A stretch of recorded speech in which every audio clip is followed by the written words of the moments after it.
channel. The era of American exceptionalism has given way to the era of American gangsterism. A lot of people out there are very short-sighted about this, and we're going to be going into detail about that tonight. But for those of you who don't know what the stakes are and don't know what's really going on here and just how far this really goes, let's not go off of what you think, what you surmise, what you kind of understand. Why don't we go ahead and take a look at what this is really about, and I'm going to tell you where this is going.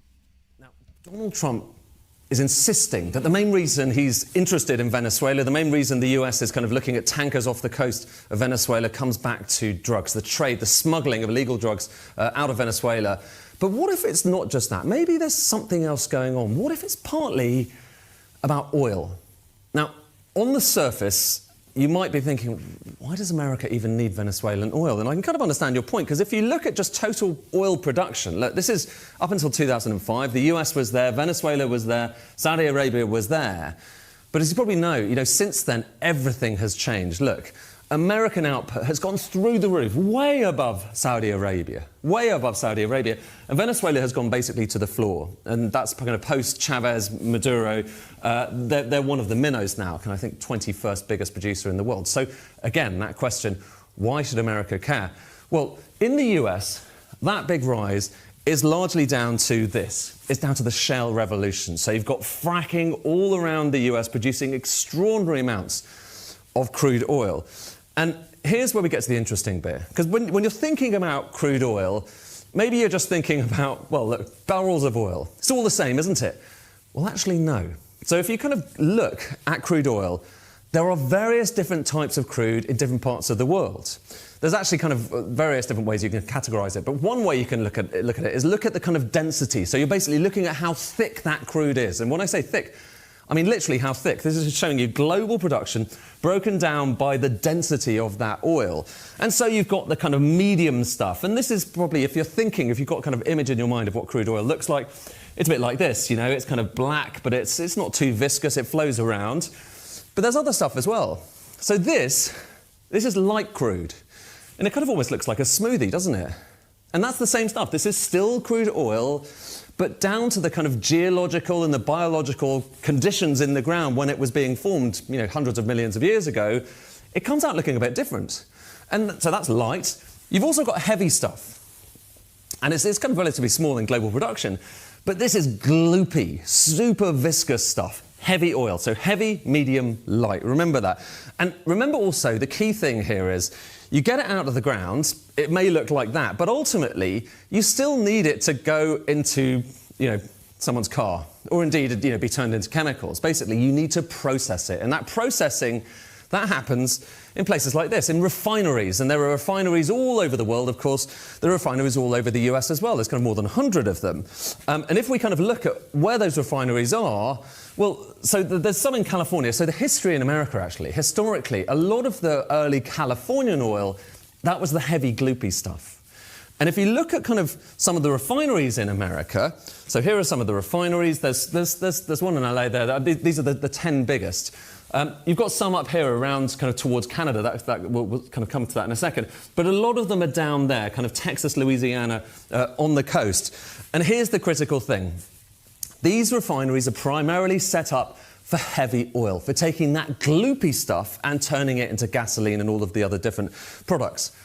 But here's where things get interesting. And remember that chart I showed you a moment ago, the one which showed kind of shale oil and how it kind of went through the roof? The oil that's generally produced with shale oil, the fracking oil, that comes out of the ground mostly in the light form. So it's the smoothie. It's sometimes actually even clear. It comes out of the ground clear rather than black. And that's the majority of American production right now. Shale oil tends to be light stuff. And actually, that's kind of going back 10 years. Look at where we are now. Look at those bars. In the last few years, the amount of light oil being produced in the US has gone up and up and up, and the amount of kind of heavy stuff has gone down. But back to those refineries. They need to be fed. If America's going to have gasoline, it needs to feed those refineries with heavy oil. So if you look at the kind of imports coming into America, in recent years, even though America is producing so much oil, more oil than it ever produced before, it still needs to suck in loads of oil from overseas. And the type of oil we're talking about, it used to be, it's mostly heavy crude. It used to be only 12%. So only 12% of imports were heavy, gloopy crude. Now, it's about 70%. So 70% of the oil coming into America, which it needs to basically keep its economy going, is heavy crude. And where does heavy crude come from? Well, here are some of the big countries where you find most of it. It's Canada and Venezuela. There's one other I'll come to in a second, which we'll come back to.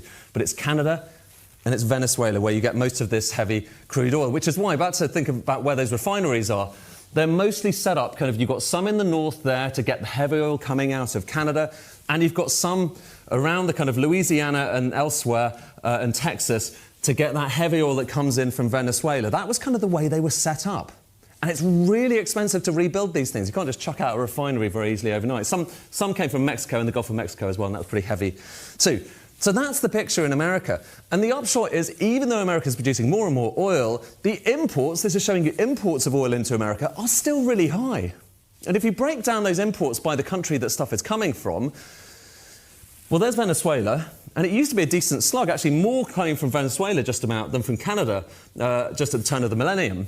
But now look at what's happened since. Right now, Canada has gone from 15% of all of the US imports of oil to 61%. 61%. And Venezuela is basically next to nothing. But here's what's tantalizing, and here's the reason I think that a lot of people are looking towards Venezuela and thinking, well, there's more to this than just drugs. Look at total oil reserves around the world. The higher these bars are, the more oil there is in the ground, so that hasn't yet been taken out of the ground. So there you've got Saudi, Iran, Iraq, all of the usual suspects. But the biggest of all, and this is according to various different sources, the biggest of all is Venezuela. And what's that oil? It's the heavy, tarry stuff that you might well want to put into those American refineries. And there is really only one other place in the world that has a kind of serious amount of heavy oil other than Canada and Venezuela. And lo and behold, guess where that is? It's Russia. All of which is to say, you know, it matters what kind of oil America needs. It's worth just delving into these kind of nuances because that helps you understand a little bit more about the backstory of geopolitics.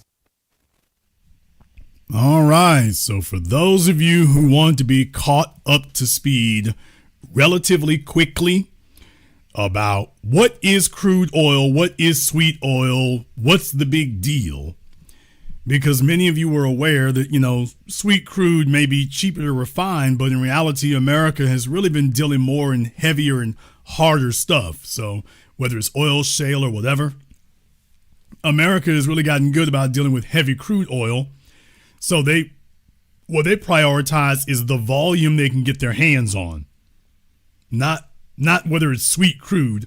The priority now is where can you get the biggest volume of oil from?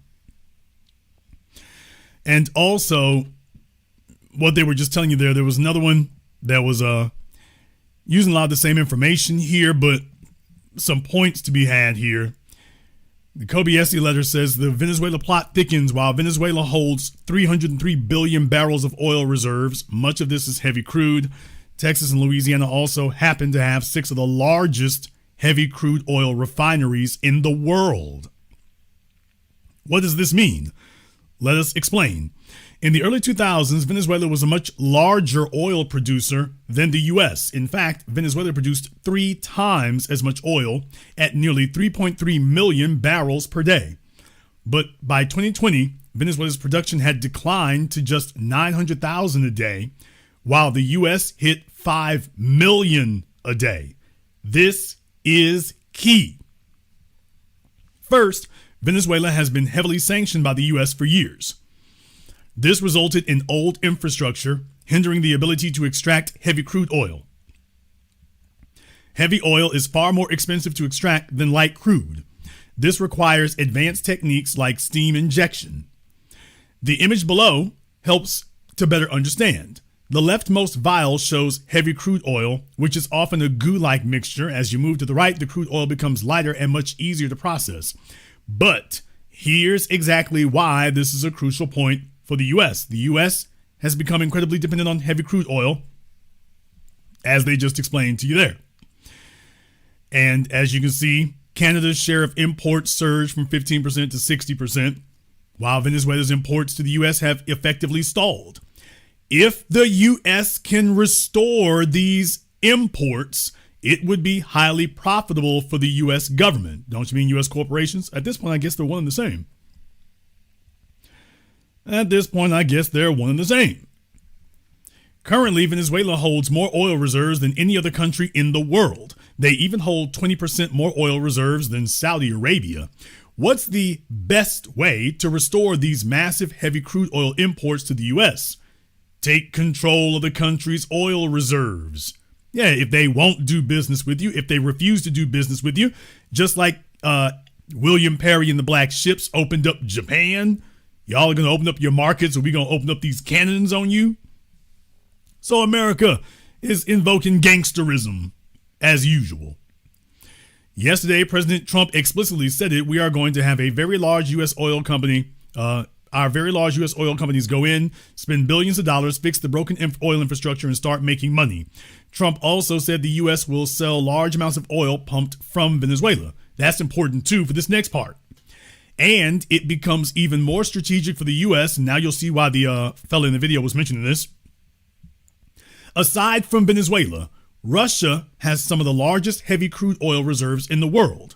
Tapping into Venezuela's heavy crude oil reserves effectively further weakens Russia's influence.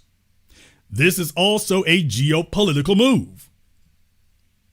Let me remind you all that with the U.S. controlling Venezuela's government, they could open up more oil to the world reserves without having to go through Congress in the U.S. So it doesn't matter what U.S. environmental law is. You can effectively circumvent that by just telling Venezuela, okay, this is what y'all gonna do. Since they're not under the control of Congress, although right now the American government is not under the control of Congress, but I digress. No, I don't. He goes on to say, to top it all off, China is the largest buyer. China is the largest buyer of Venezuelan oil. What? Well, this accounts for 5% of China's total annual oil imports. As the U.S. gains control of Venezuela, this gives President Trump even more control over China. Trump said he would sell some of this oil to China. So, as you can tell here, those are some points to bring in. Those are some points to bring in there. As you are entering the 21st century, American gangsterism. American gangsterism is at an all-time high. Now, there are some points that people have not thought about and points that people have not considered. And that's an important thing to have. You see, if you are one of these other countries out there telling yourself, oh, this isn't an issue, you got another thing coming. And by the way, I'm just wanting you to know right now, this includes Europe. Folks, the neocons have been very unhappy with Europe now for a while. The neocons have been unhappy with Europe for a while. They want Europe to be a more conservative, hard line. They want to get back to Europe as an imperial colonial power. They have been very, very unhappy with the way that Europe has been doing things for a while. They don't consider them to be strident enough, strong enough, aggressive enough. When they talk about Western civilization, they are referring to Europe. And they have been unhappy with the way Europe's been doing things. So please understand, by squeezing the vice on oil imports, that also gives them more control and more influence over Europe directly. It gives them more influence over Europe directly. And that's where this really comes down to. It really comes down to that. It really comes down to acknowledging here that this is a global strategy to whip everybody into shape and to get everybody on board with the 21st century regime of white supremacy. I need you to see that that's what this is about. This isn't just about smacking up one country. This is about a global agenda. The little things you've heard from Fox News and some of your right-wing white supremacist YouTubers, little things you've heard from them over the years. I'm tying all these strands together so you all see, damn, now they got them in the White House. And yes, this is the agenda. Jason, how can you be so sure of this? Because you all need to understand and remember, what is the golden era? When you ask these people what they consider to be the golden era of the world, what do they consider that to be? And this is where folks make their mistake. People, they consider the golden era of America to be, when you ask them, when they consider the best time, they always tell you the same thing, 1950s. Whenever you ask them, what's this golden age of America you all keep talking about? 1950s. Okay, well, what was the state of America and the world in 1950? Well, of course, you had unbridled, unapologetic, unencumbered white supremacy. That's the first thing you had. The American apartheid. You had unencumbered white supremacy. That's the first thing that you have to recognize and notice. The second thing is you had unencumbered American imperialism as etched in stone at Bretton Woods. But you also forget who was calling the shots at Bretton Woods. It was the U.S. and the U.K. You see, they look very fondly back at that specific point in time, because that was that was where America and Britain carved up the world, literally. America and Britain literally sat there and carved up the world. That's the part that most people forget. America and Britain sat down and decided that, as far as they're concerned, that was the preeminence of their power. They were literally able to decide to slice up the world's cake and decide who gets a slice, how big it is, and if you don't get to eat. Not just if you get a slice, but if you don't get to eat. And they have longed to return back to that autocratic period ever since. The U.S. on this side of the Atlantic, holding down Asia and what they call Indochina, and the U.K. on that side of the Atlantic, holding down Western Asia and all of Europe, and of course extending down into Africa. So the United States holding down the entire Western Hemisphere, and the U.K. essentially lording over the Eastern Hemisphere. That to them, those are the glory days. Those are the good old days. Those are the days that being white was global, universal, anywhere and everywhere you went. They were unquestioned and unchallenged on both sides of the Atlantic.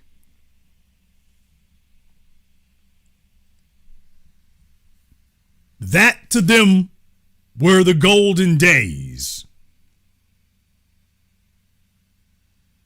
So when you want to know what their objective is, it's not just that the U.S. is preeminent. It is also that this becomes global. And please understand, in their minds, there is no distinction between the U.S. and the U.K. They are all kinsmen. Now listen to what I'm going to tell you here. When you consider that, then the white Western Empire extends from Canada all the way down to North America, all the way across the ocean into Britain and Europe,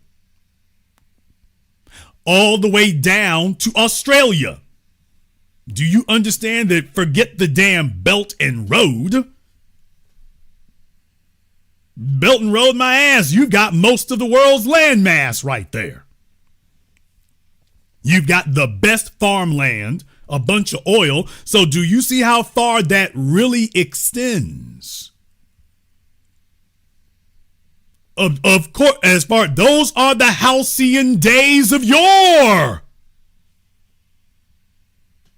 Now, for you and me, we see that time period radically differently, but not them.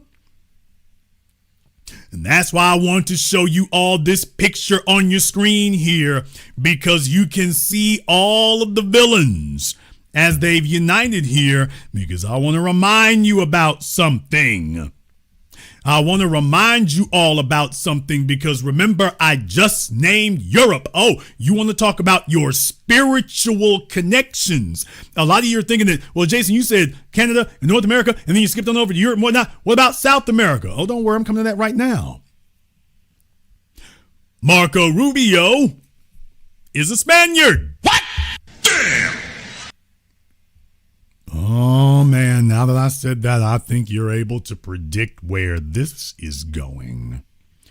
So you see, when we talk about that Western culture and Western civilization, many of you do not think or understand that a lot of these displaced Spaniards have been demanding to get their place back at the European table.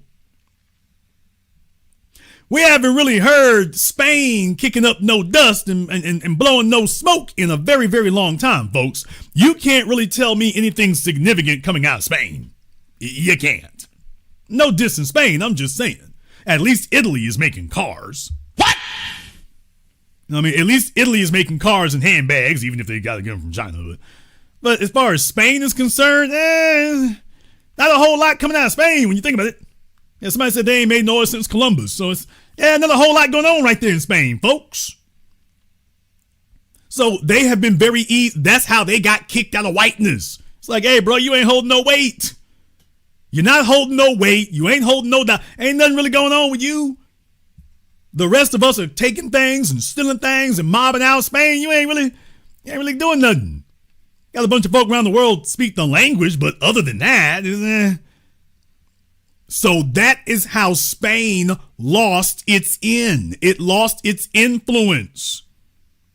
When they pulled back and from their holdings and whatnot and wasn't really lording over them like that, that was when they lost their in. Everybody else who stayed 10 toes down in the imperialism game, they got to keep their seats at the table, but Spain really got kicked out. They really got sidelined and marginalized. And many of them want their seat back at the table of imperialism. Enter Marco Rubio. And if he is willing to work with the Anglos here, he sees a pathway to make himself an historical figure by showing everybody that the Spaniards are back or are a legitimate force in geoglobal politics. Marco Rubio is the one talking about Venezuela, Cuba, Latin America. He isn't just talking about just one. That's why on last night's program, I showed you all that, by the way, he isn't just talking about one place. Marco Rubio is not talking about just one place. He's talking about any place that speaks Spanish. Any place that speaks Spanish, Marco Rubio is trying to unite them. Mexico is going to be a little bit harder, but South America, he's like, oh, we can go down there and pimp slap them on up. We can make that happen. And as far as he is concerned, that is for the greater good.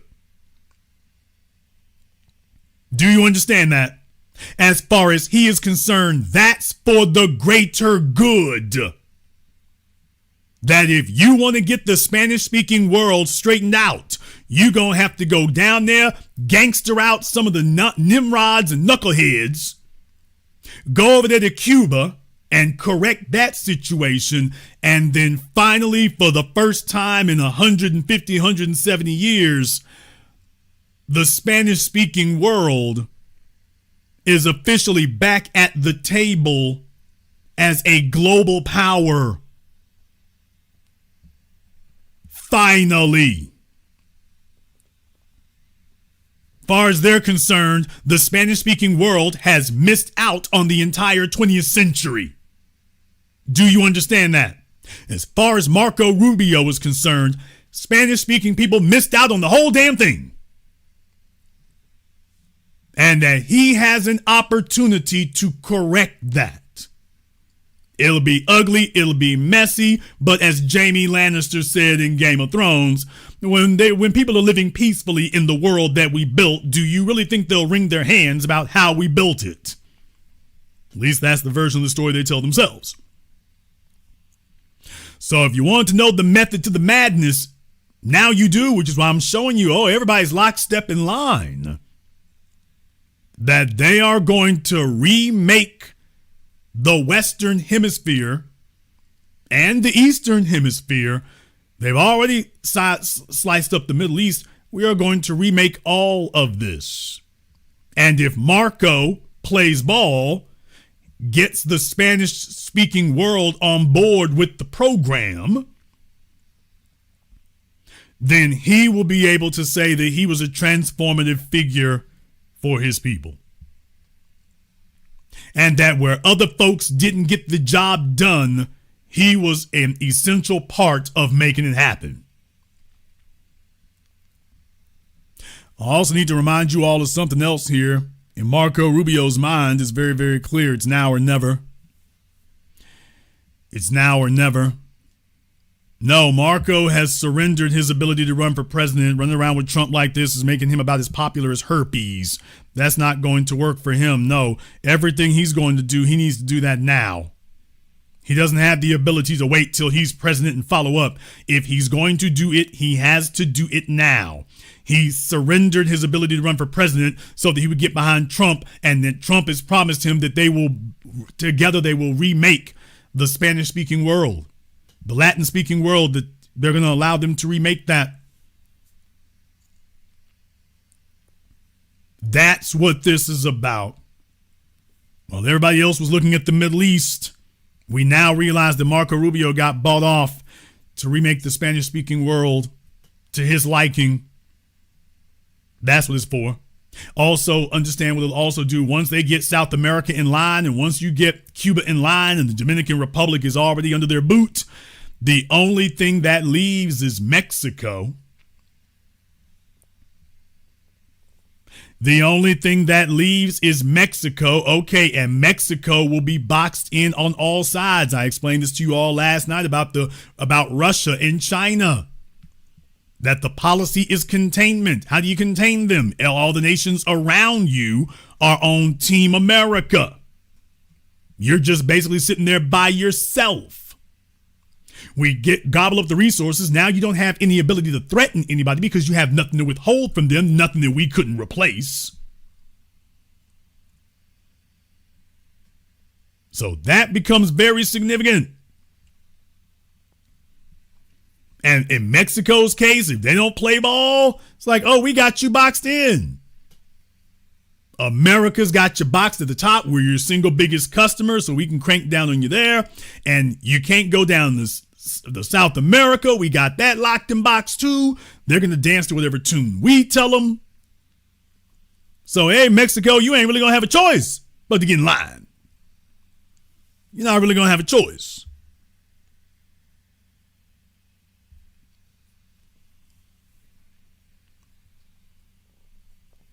Now, here's the real problem. The real problem is I see some countries in South America and whatnot, and I see some people and commentators in South America and some folks on social media sitting up here cheering this, and I'm like, you are a new kind of stupid. Do you think kissing Trump's ass is going to keep you off the chopping block? Do you think that's the way that works? People, listen, the point of imperialism is not to impose reasonable or pleasant demands. The point of imperialism is to impose oppressive, exploitative demands. So this idea you have in your head that you shake hands with them and everything will be gravy and y'all march off into the sunset, no, that's not what that will be. When they come knocking on your door, they're going to be asking for stuff you don't really want to give them. That's the point of imperialism, is to get folks to get up off the stuff they don't want to give up. So when they come knocking on your door later and you think you're going to make nice with them, they're going to be like, yeah, you got to drop off this over here, man. We got to get these bananas. We got to get these apples. We got to get this aluminum. And you got to give us a hella great price. I mean, people, take a look at Mexico. America doesn't do business with Mexico to Mexico's, incredible benefit. They do business with Mexico at slave wages. They're not really doing you a solid.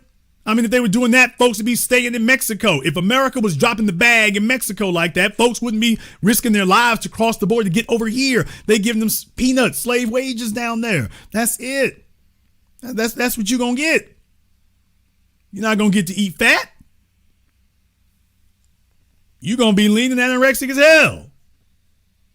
And anybody who's watching this and thinking, oh, well, we glad they're over there pimp slapping old Maduro and whatnot. It's like, oh, dude, trust me, that's not the way that works. You going to get the phone call too.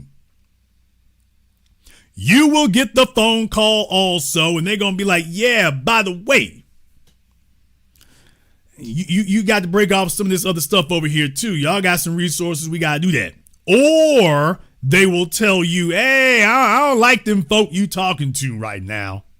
Yeah. I mean, I know you trying to make a bag and things, but we ain't really feeling them folk you talking to. You talking to China a little bit too much. Yeah, you got to fall back from that. Hey, we're trying to get our weight up. We're trying to get our money up. Yeah, you find another way.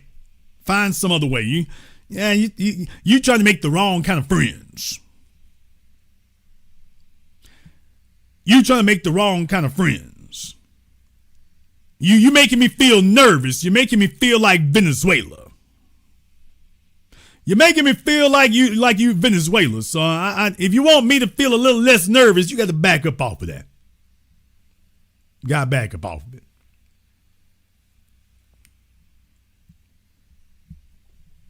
This is not about fairness. This is not about what you want. This is about straight gangsterism. This is about straight gangsterism.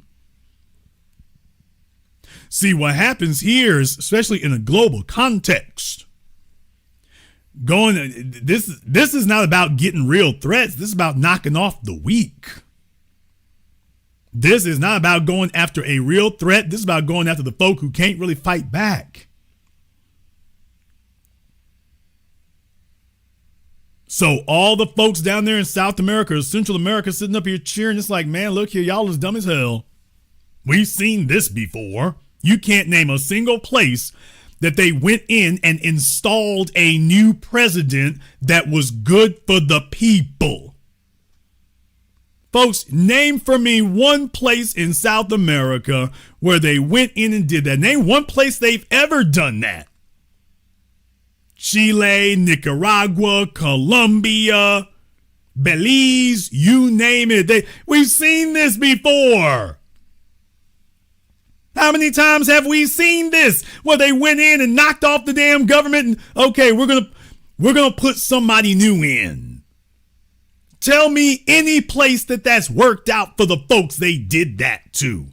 Now, did it work out for them or did it set them back by decades, if not centuries? Did it ever work out for a single one, or did all the people that they've come in talking about, okay, we don't want you with that fella, you need somebody else? Did those people even stay neutral, or did they actually backslide and go backwards? They were in worse shape after the U.S. dictated who gonna take over next. So anybody cheering about that very clearly doesn't know what the hell they're talking about, or either they're on the side of white supremacy. But folks, you can't name a single place where the U.S. chose who was going to lead it and installed somebody, knocked off your previous government, installed somebody else, and everything was great. You can't name one. Now, you can name a bunch of them that went to hell. You can name that. and America goes trotting off with the resources. You can name that. So this is what I'm saying. The folks in South America and Central America and the Caribbean and Florida and wherever else sitting up here dancing the damn jig and cheering. It's like, okay, very clearly you are woefully ignorant about the entire situation. Clearly you are. This is not a power move. Did you all understand? They're not talking about sharing anything with Venezuela. If they send in American oil companies, those oil companies are not going to be making money for Venezuela. They're going to be making money for Exxon and Chevron. That's who's they're going to be making money for. They're not going down there to be these beneficent, charitable capitalists. That's not what they're going to be doing. That's not what they've ever done.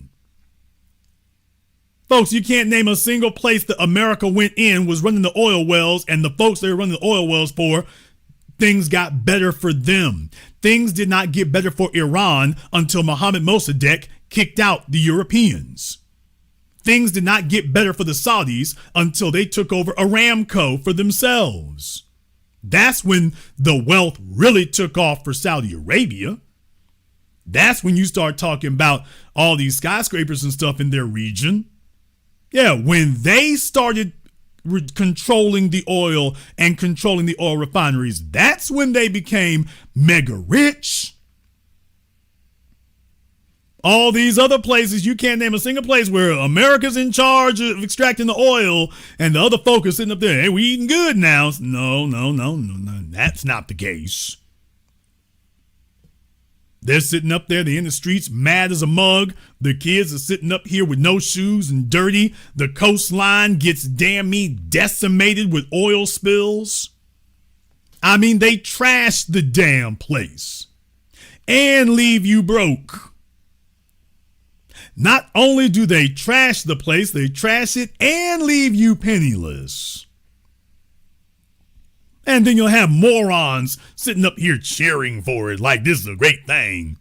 And what I'm telling you is that, please understand, they're not guessing their way through this. Trump didn't do this because he didn't know how Spaniards in Florida would respond. He did this because he knew exactly how they would respond. He did it because he knew exactly what they were going to do. He lives with them every day. He sees it every day. He's in Florida all the damn time. He gave his press conference from Mar-a-Lago, which is a damn joke. That'd be like Barack Obama having a press conference at his house. But he knows what they were going to respond as. So when I told you last night, they are looking for an Anglo strong man. They always have. They have no problem with that because they see themselves as wrongfully excluded Europeans. They have the language, they have the geographic location, they have the religion, they have a lot of the same cultural mores, a lot of the same history. So folks, yes, they don't see this as a threat. They see this as European business.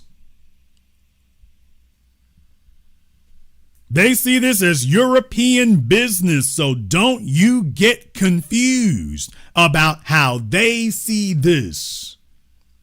They see this as getting them straightened out, getting their paperwork straightened out so that they can finally be reinducted into whiteness. Oh yeah, and one more thing, it will work. And deal with it, nigga.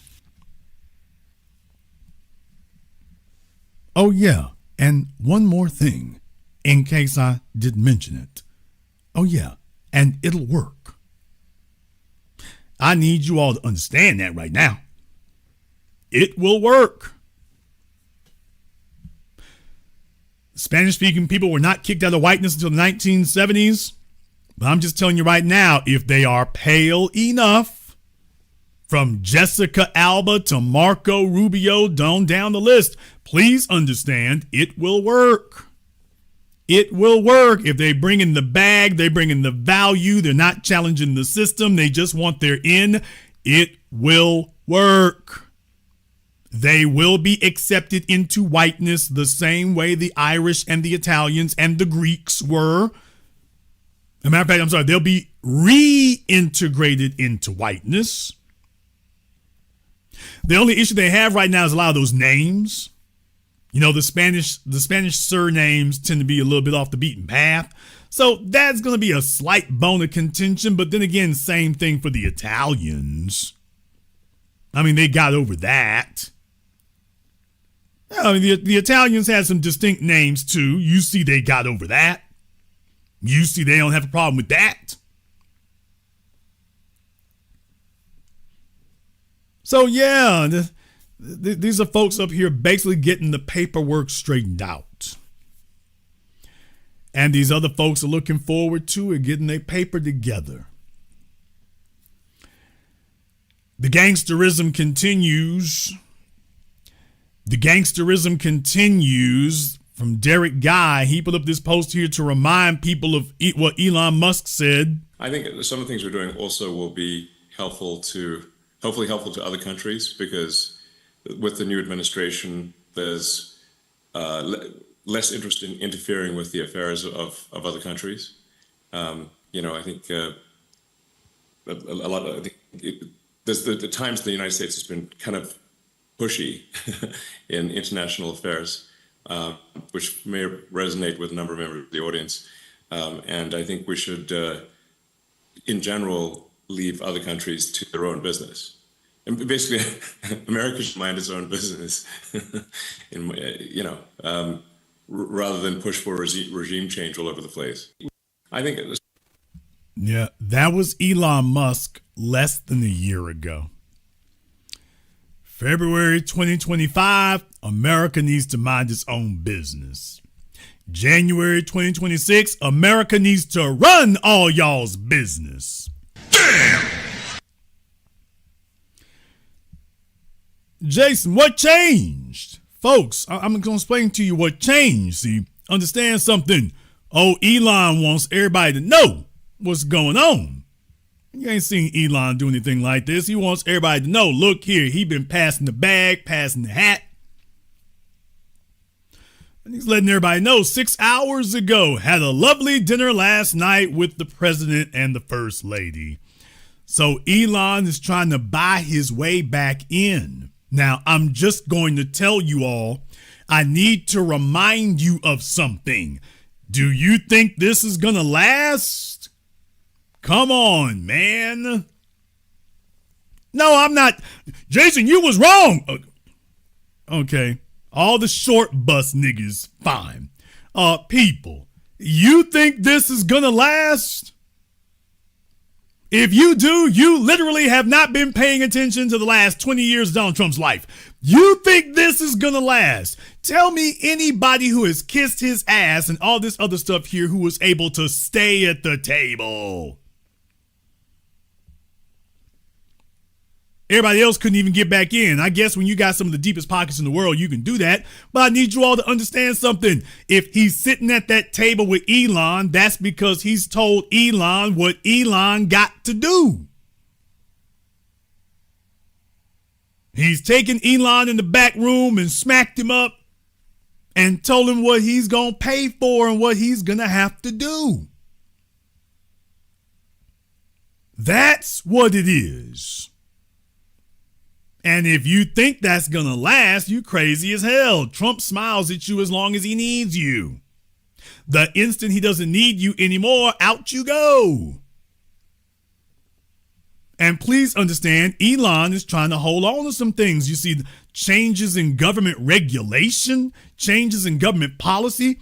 Elon Musk is in trouble, y'all. Elon is in trouble. He's got driverless cars out here running people over, cars catching fire and the door handles aren't working. I mean, you don't have to send Tesla's profits down. He's supposed to be getting a letter from the Department of Justice. Elon Musk is supposed to be getting an indictment from the Department of Justice. Damn, hitting his stocks. Damn, a regulation not giving him an EV tax credit. For what he been doing? No, he's supposed to have the feds coming to holler at him. So understand something. He is one federal investigation away from Tesla going down the damn tubes financially. because he's bet the farm on all this stuff. I mean, he's always been a damn grifter and a con man, lying about all kinds of stuff. He needs the federal government to keep them contracts going. He needs that. And by contracts, I'm also talking about permissions. You all talk about Starlink. He got to have permission for that. SpaceX, he got to have permission and regulations and funding for that. He's got to have all of that. He needs an administration that is going to make sure that he's the only game in town. Now that he's gotten himself solidified, that's what he needs. He needs them to be friendly about what he wants to do and hostile about anybody moving anywhere yet.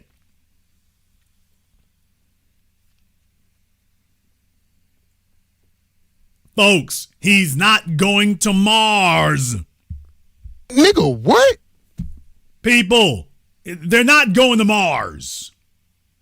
Elon Musk is a salesman who sells you highfalutin wild ideas that's supposed to make you starry-eyed. Ooh, really? We going to Mars? Let me book my ticket. Dummies standing outside of NASA with their Star Trek shirts on, banging on the side of the rocket. Can't figure out why the rocket's not going to open up and take them to Mars. Hey, we're out here. Hey, we showed up. I want to buy a ticket. So you got somebody dressed like Darth Vader standing outside the Falcon Super Heavy. And another one with like the Klingons giving the damn V sign. Hey, we're going to Mars. You're just a hater. You don't understand the vision. We're going to Mars. People, how many things has he told you? The Tesla semi, flamethrowers, the Boring Company, solar panels, rockets to Mars, the viral neural link. Do you understand that he's a hype man? He's a hype man who offers all kinds of wild things and, oh, this is going to change everything. People, his electric cars are still inferior to gasoline cars. They don't go as far. They don't, it costs more to run them. They don't go as far. You can't resell them for any damn thing. The range is still abysmal. You get much better range from a gasoline car and you can refuel it much, much quicker. The electric cars have not caught up yet. You turn on YouTube, I don't give a damn who talks about aluminum batteries or anything else. Please understand, folks say all kinds of stuff to hype things up to get you to click on it. So far, nothing. I've heard about all of them. Solid state batteries and the whole 9 yards. Okay. 5 years, 10 years later, because we've been talking about solid state batteries and aluminum and all this stuff here for the last 5 to 10 years. How's that working out, folks? Oh, they're going to be testing, they're going to be using it in these cars. Oh, they're going to be trialing them. Okay, 5 years later, how's that working out? Anybody got their aluminum battery yet? And it wasn't Elon who did it. Let's be very, very clear. If it wasn't for Apple and the iPhone, that's it. You got a rolling iPhone because of lithium batteries. Okay. They just made a great, big, huge, gigantic pack of them. The car is way heavier than an internal combustion engine car, by the way. EVs are much heavier than gasoline cars are. Since nobody wants to talk about that, they're much heavier. Not a little, much heavier. And when you're done with the batteries, you can't do anything with them. So that's why he wanted to pivot off into something else. Folks, remember from originally PayPal to everything else he's been doing. It's about finding the next thing to get some money off of. And Elon is living off of net worth. He's not really living off of Tesla's profits because Tesla hasn't really made profits like that. The company is profitable, but not like that. So Elon is living off of the value of his stocks, which is why The deal that he made with Tesla is to give him more stock. Folks, he didn't ask Tesla for more money. He asked Tesla to make more stocks.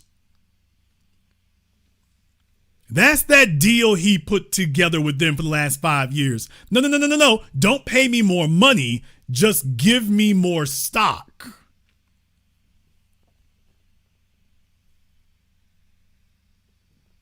And then he's going to sit up here, and that's where he's on social media showing himself talking to the president of the United States. And I want you all to understand what that means. What that's intended to do is send a very clear message not to you.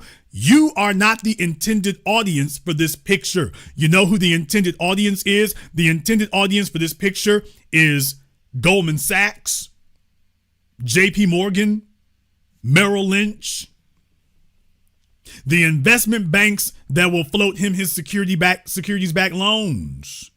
That's who this picture is for. So when him and his people call the bank up and say that they need to get a securities-backed loan, the bank is looking at his social media. Damn, he's sitting right there with Trump. Let me see if I can find $20 billion to give you. Let me see if I can find that for you right quick. A lot of folk got Trump's number, but just understand, it's like, you're not allowed to sit at the table with Trump here. So, Elon's sitting right there. Yeah, there you go. That's who the intended audience is for this picture, not you. For the bankers and the financiers and the venture capitalists and the deep pocket people and the sovereign wealth funds. That's who this is for. That's who this is for.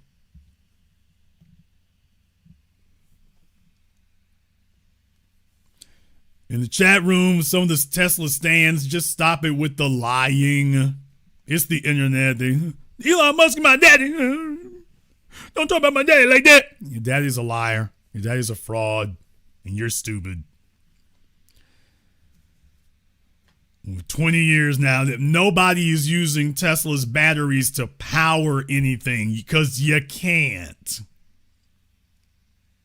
You can't. What the hell are you talking about? Who the hell? I got electrical power going to my home, but I would rather run a Tesla battery. Do you even hear how silly you sound? This is what the internet does. Between folks brain rotting themselves over porn and then kissing Elon's ass. Dude, I mean, if you have an electric meter on the side of your home, do you know how stupid you sound talking about running a Tesla battery for your home? I guess these folks are around in Reddit and talk dumb to each other, and then they show up somewhere else and just talk dumb elsewhere. If you have an electric meter hooked up to the electric pole in your house, what the hell? No, don't worry about the electric meter over there. I got my Tesla battery. Nigga, what? Can you all imagine that? I've got my Tesla battery here, and we can disconnect from the grid. How are you going to charge the battery? Shut up, plebeian! I'm just asking, how are you planning to recharge that wonderful, marvelous battery there?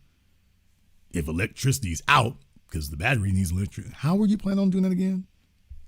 Shut up, hater! How long will it take to charge it?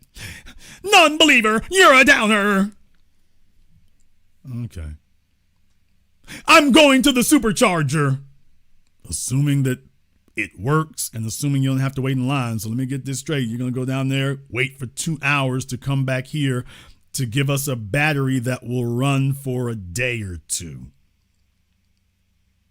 Yes, it's the wave of the future. This is unnecessary complication. Folks, how many of you are turning off the circuit breakers at your house and telling the house we're going to plug up to the car? How many of you are doing that? Asking for a friend. How many of y'all are doing that? I want to know who says that's the lick. That's the way to go. Okay, I was just checking. So, yeah, but hey, one more thing. I mean, that's what keeps Elon rich too, folks. the stands and the hardheads and the knuckleheads. You think it's just, South America signing their own check to sell themselves out?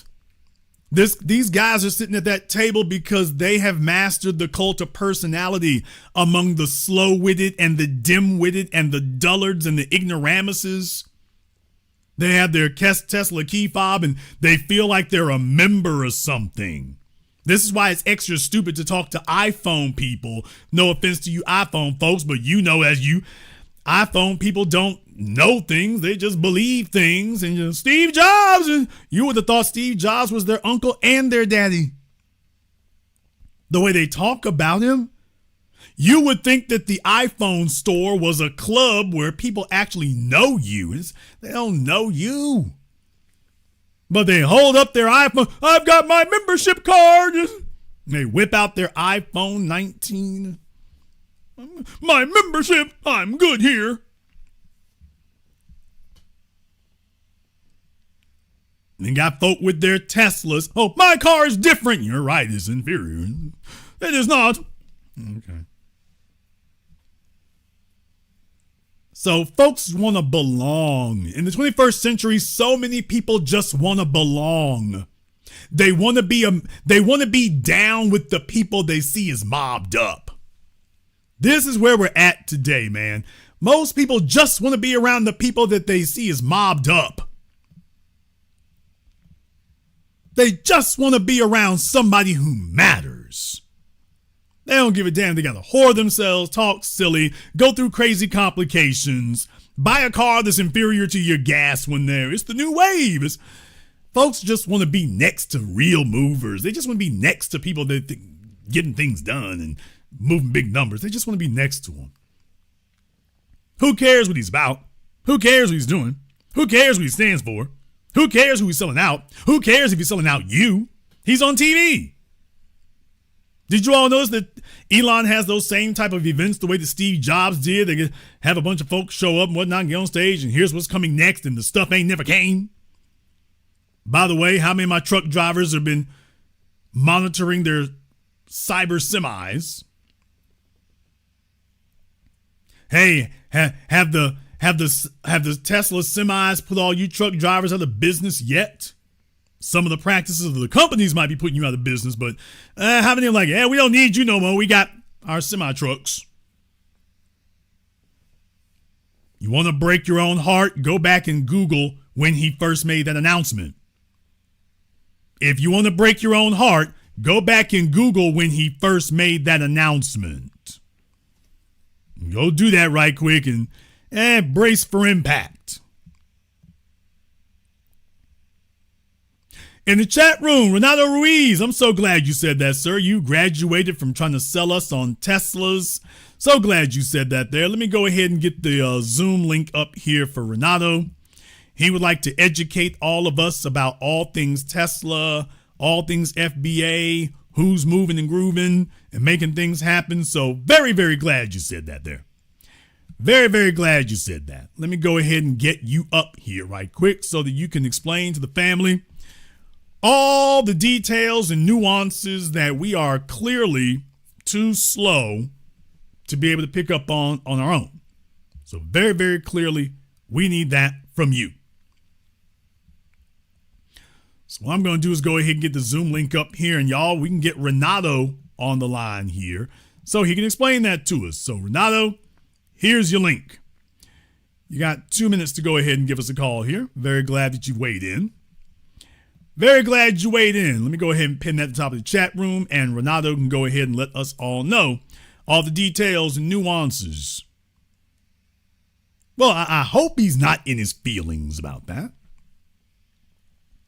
When I point out about the last names, I hope he's not in his feelings about that. But, I mean, let's just keep it real. I'm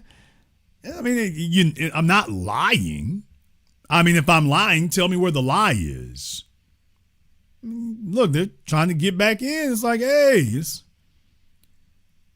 for the folks, your last name ends with a Z or an O. It's like something like, we've been on the outside looking in. So there's some folks who are like, hey, damn it, when we gonna get back at this table? They're holding a consonant against me. What? There's a bunch of folks out there right now, and they feel some kind of way because their last name ends in a consonant. And they're like, hey, they're holding that against me. So there's a lot of them like, hey, dude, we got our chance to get in. Damn Maduro. Damn the gasoline car. Damn the First Amendment. Open this damn door. Let me in.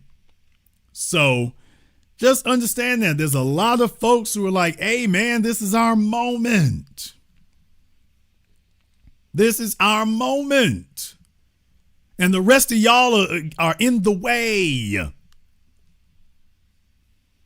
So I just want you all to understand, even right here in this chat room tonight, that's why I'm letting them speak tonight, because I want y'all to see, yeah, this is what it is. Please understand something, folks. Gangsterism to a certain degree needs folks who go along with the blackmail, who go along with them running the racket.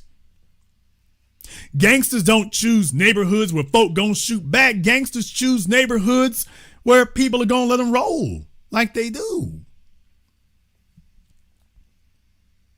They would take every neighborhood if they could. They end up only taking certain neighborhoods because they can. But there's a bunch of folks there who want that. If you, I keep referencing the Godfathers, and the Black Hand wasn't really the enemy. They were called men of respect.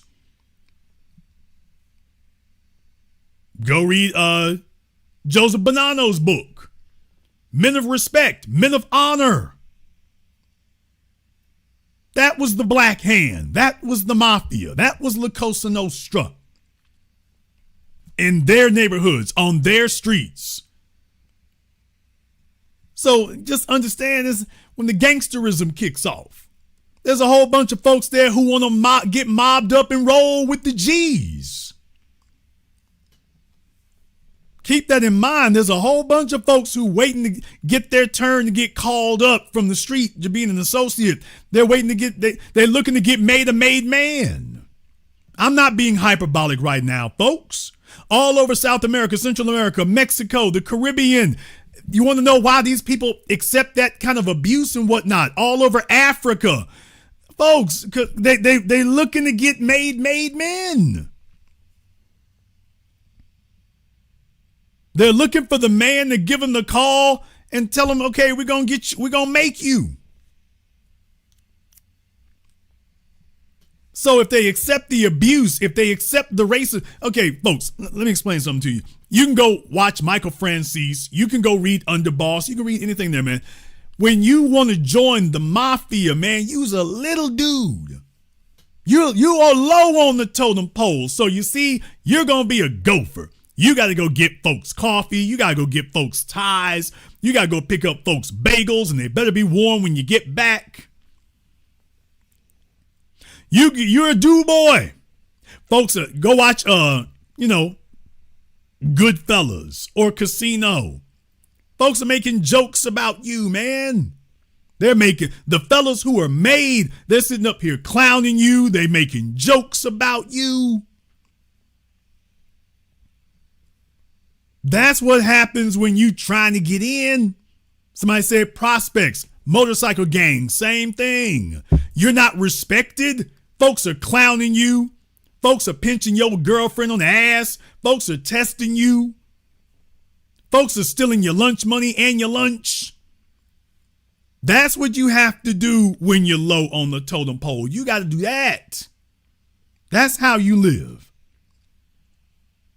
Okay, but if you trying to get in, you just like, okay, let me hold my tongue and let me be quiet about that because eyes on the prize.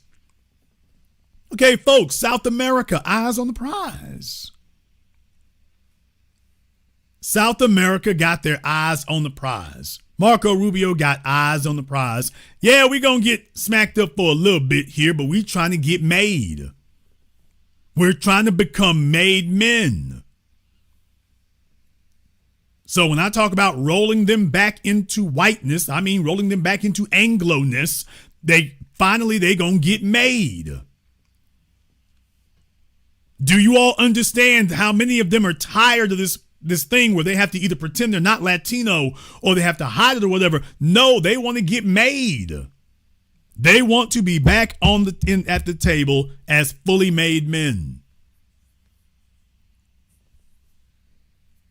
And that's what they're chasing. Let me go ahead and jump over here on Zoom right quick. So I'm not sure who African in America is. If that's not Renato, I'm not really looking for it there, but okay. Hello. Okay. I just see a pair of breasts up here. Are you Renato? Okay. Now they're hiding them. Hi. Okay, I hear you, but just to make sure there's no trolling, please make sure you keep make sure the video is on. Nobody else sees you except me. I'm the only one who sees you.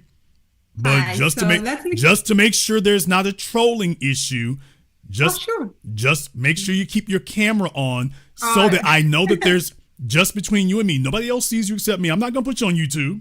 But just to make sure there's no trolling that gets started. Hi. Okay. Okay. Don't worry. Nobody sees you except me, ma'am. It's don't worry. I'm not gonna call ICE or nothing like that. It's not that kind of situation. Okay. Okay, so, ma'am. I'm gonna say this one last time. Make sure it stays on for me, just so it don't break off into nothing silly. I'm just trying to keep silliness from happening. Okay. All right. There you go. Okay. Well, no. Up. Okay. Up. There you go. Up. Come on now, let's not play around. We're all adults here. Don't worry, nobody else sees you. Let's not play. Don't play no games. Okay. Can I say the things I wanted to say? Okay, you can say it right here, right after you adjust that for me, ma'am. I'm glad you're showing me your toned arms. That's wonderful. That's great. I need you to bump that up a little bit. Okay. You know what? Let me just go. I don't want people to see who I am. So okay. Well, are you Renato? No, I am.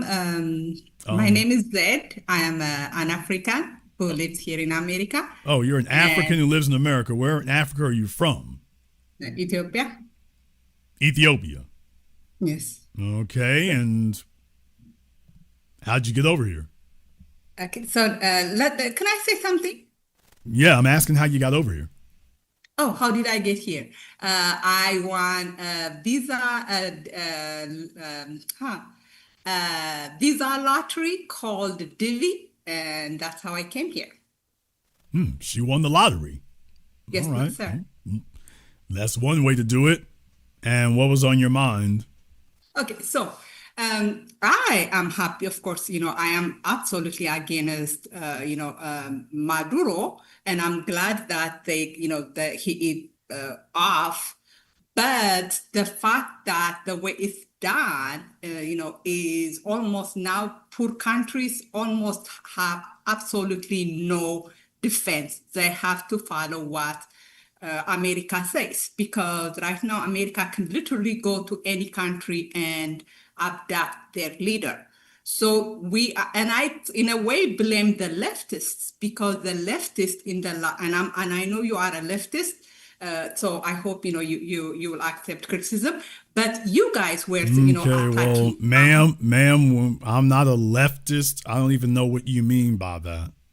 Okay, you know what? Maybe okay. I have listened to a lot of your. I used to, and you used to attack. You used to criticize Kamala, but now you guys made Trump look like this pacifist. This okay. When have I said that Trump was a pacifist? Quote me. Quote my words when I said Trump was a pacifist. Quote me. I have you were attacking Kamala. Okay, so criticizing Kamala Harris is what makes a person a leftist?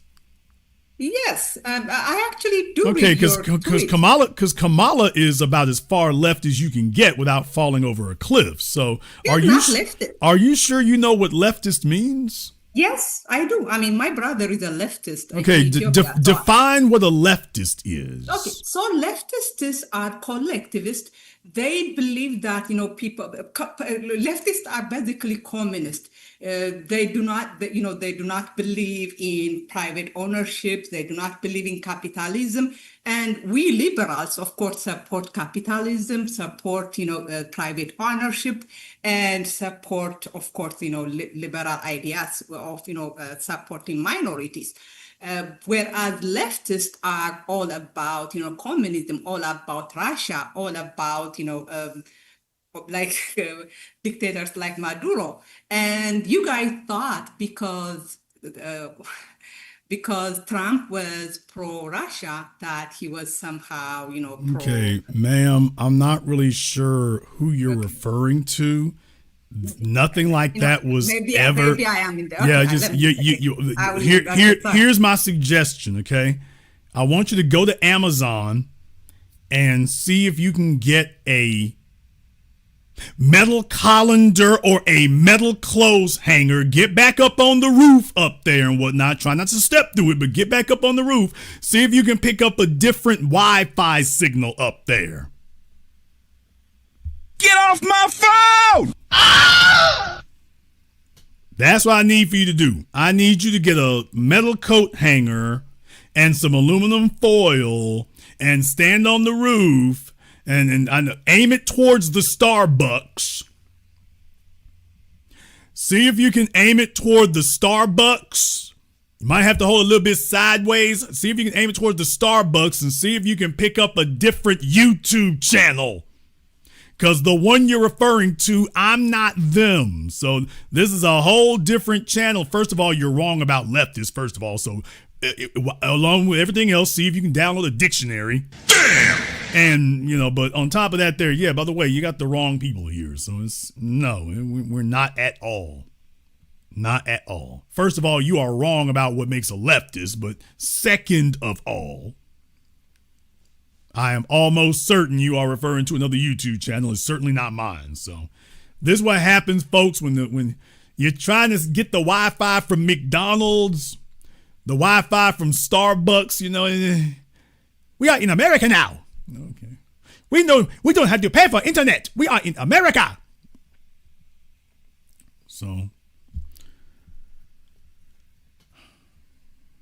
going around and whatnot, and I'm not dissing nobody for that, but it's just okay. It's she needs to aim it at the food court. Get a coat hanger and aim it toward the food court, and see if you can pick up, another the YouTube channel that you're referring to. See if you can pick that one up.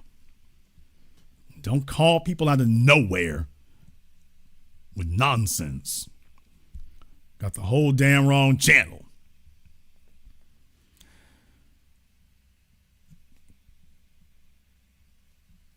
No, listen to me. When she says liberal, what she means is giving her goodies. What? That's what she means. I come from Africa, and we are not leftist, we are liberal. What in the hell? What she means is, I get the welfare, I get the refugee assistance, I get the food stamps. So that's what she means by not leftist. Wait a minute now, because she wants to keep what she steals.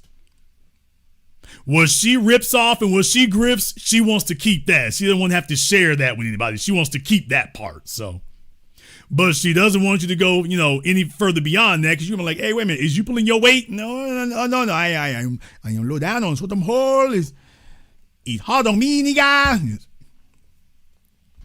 It is hard on me. Okay, so I just want you all to understand. I want to go ahead and let her talk there. So we got the comic relief out of the way for the evening here. However, you might disagree. For some strange reason, maybe you're in the same boat with her and you disagree for whatever insane reason you've come up with. Hopefully you're a bit more articulate because the Zoom is now open. Please remember, folks, the only thing I require is if you get on Zoom there, make sure you have your camera and your microphone turned on just so we don't have any trolling issues. Just to make sure that people don't use it as an opportunity to troll. That's all I'm asking for. YouTube will not see you. I'm the only one who sees you. But just to make sure we're talking and there's not a bunch of trolling going on or happening. That's the only thing that we're really going to go ahead and make sure that we keep out of the way. In the meantime, I want to thank everyone, and I do mean everybody who has contributed to tonight's program on PayPal, Super Chat, Venmo. Shout out here to Chadwick. Thank you very much for your support tonight, Chadwick. We appreciate that. Shout out here to Willie Addison, Nancy King, Anchorman of the New Black Media. I am what I am. Thank you very much, ma'am. Mr. Richburg. Thank you very much for your support tonight here as well, Mr. Richburg. We appreciate that as always. To Keenan, Rodney Scott, G-Mac. That's the dude. Akilil J. Garrington, Kenny, Tomo, and everybody else here. Thank you very much for your support tonight. We're going to take a very brief commercial, non-commercial break. When we come back, we will see about taking your calls on Zoom and more. This is the Black Channel.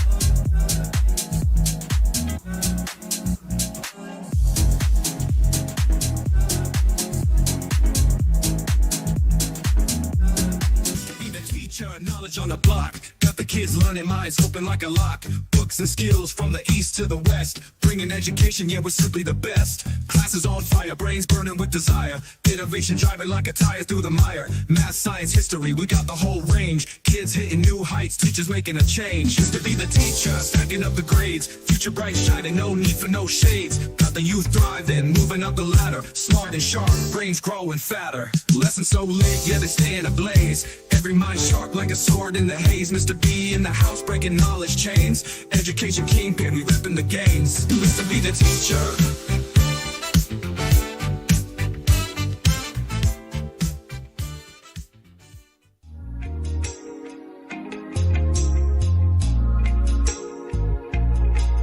Order yours today to experience all the benefits of Ash Kickin' Body Butter. With skin so smooth and soft, you'll thank us for it. Shop Ash Kickin' online. That's ASHKICKIN.com.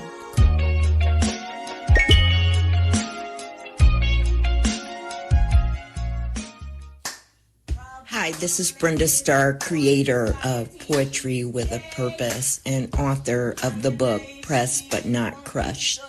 Pressed But Not Crushed is an anthology of political poems that address current and historical issues in American descendants of slave population and African American population. The book describes slaveries and its residuals, Jim Crow segregation, social depredation, and other relevant issues to American descendants of slaves and African Americans, including the current political climate that does not address our issues.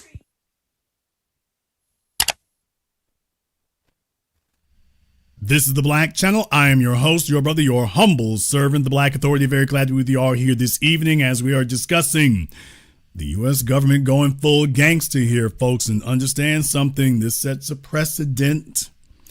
It sets a precedent for things going forward here. It sets a precedent to all the low-hanging fruit, all these places that the CIA has been whispering at all these times. I'm just letting you know, it won't be just Venezuela. It will not just be Venezuela. Venezuela will not be the only one. There will be others. There will be others. Let me go ahead and jump over here on Zoom right quick. Let me see if I can get Brother Shakir up here on Zoom for us. All right, Shakir, what's on your mind? Hi. If you were talking about earlier, people wanting to get mobbed up with people in power. Well, if China gains significant control in the South Pacific, that would greatly influence the balance of power there.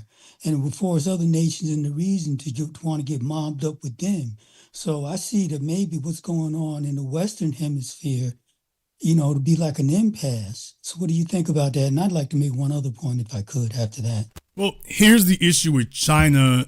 With China, they make demands of their own. So it's not like dealing with China is just a walk in the park either. And a lot of folks are worried about that because China, the first thing they want to go after is civil liberties and things. That's the first thing they want to go after. So a lot of folks are a little bit leery in that regard. However, China does present a superpower alternative to the U.S., which is going around gangstering folk. So really, I think a lot of folks are going to be choosing between the lesser of the two evils. America, the reason why America moved on the South Pacific immediately after World War II is specifically because of what you're talking about. America didn't let the grass grow under their feet and didn't waste any time. They went after all those places already. So they've already made connections and inroads over the course of decades. At this point, China would need to pry those people away. Whether they can succeed or not, I'm not sure. The only places they really had a lot of influence is places they can make loans or they can make products cheaper, and folks are getting leery about that too. So, they're definitely going to go for it. Absolutely. But America's entire strategy is about limiting China's power, specifically in the South China Sea, but the whole Asian Pacific Rim. And that's true. And the other point I would like to make, in that delineating to FBA, that's fine. And calling yourself being on code, that's really great too. But as long as Black Americans are dependent on the dominant society for food, clothing, shelter, employment, and medical services and supplies, even though the call for reparations is reasonable, for white government is not practical. And the reason why it's not practical for them is because they are determined to make Black Americans a permanent underclass. What do you say to that? When we say reparations, that is an outgrowth and the natural evolution of what we've been saying the entire time. Reparations is another way of saying specific tangibles. And the point is to change our vernacular and to change the national dialogue.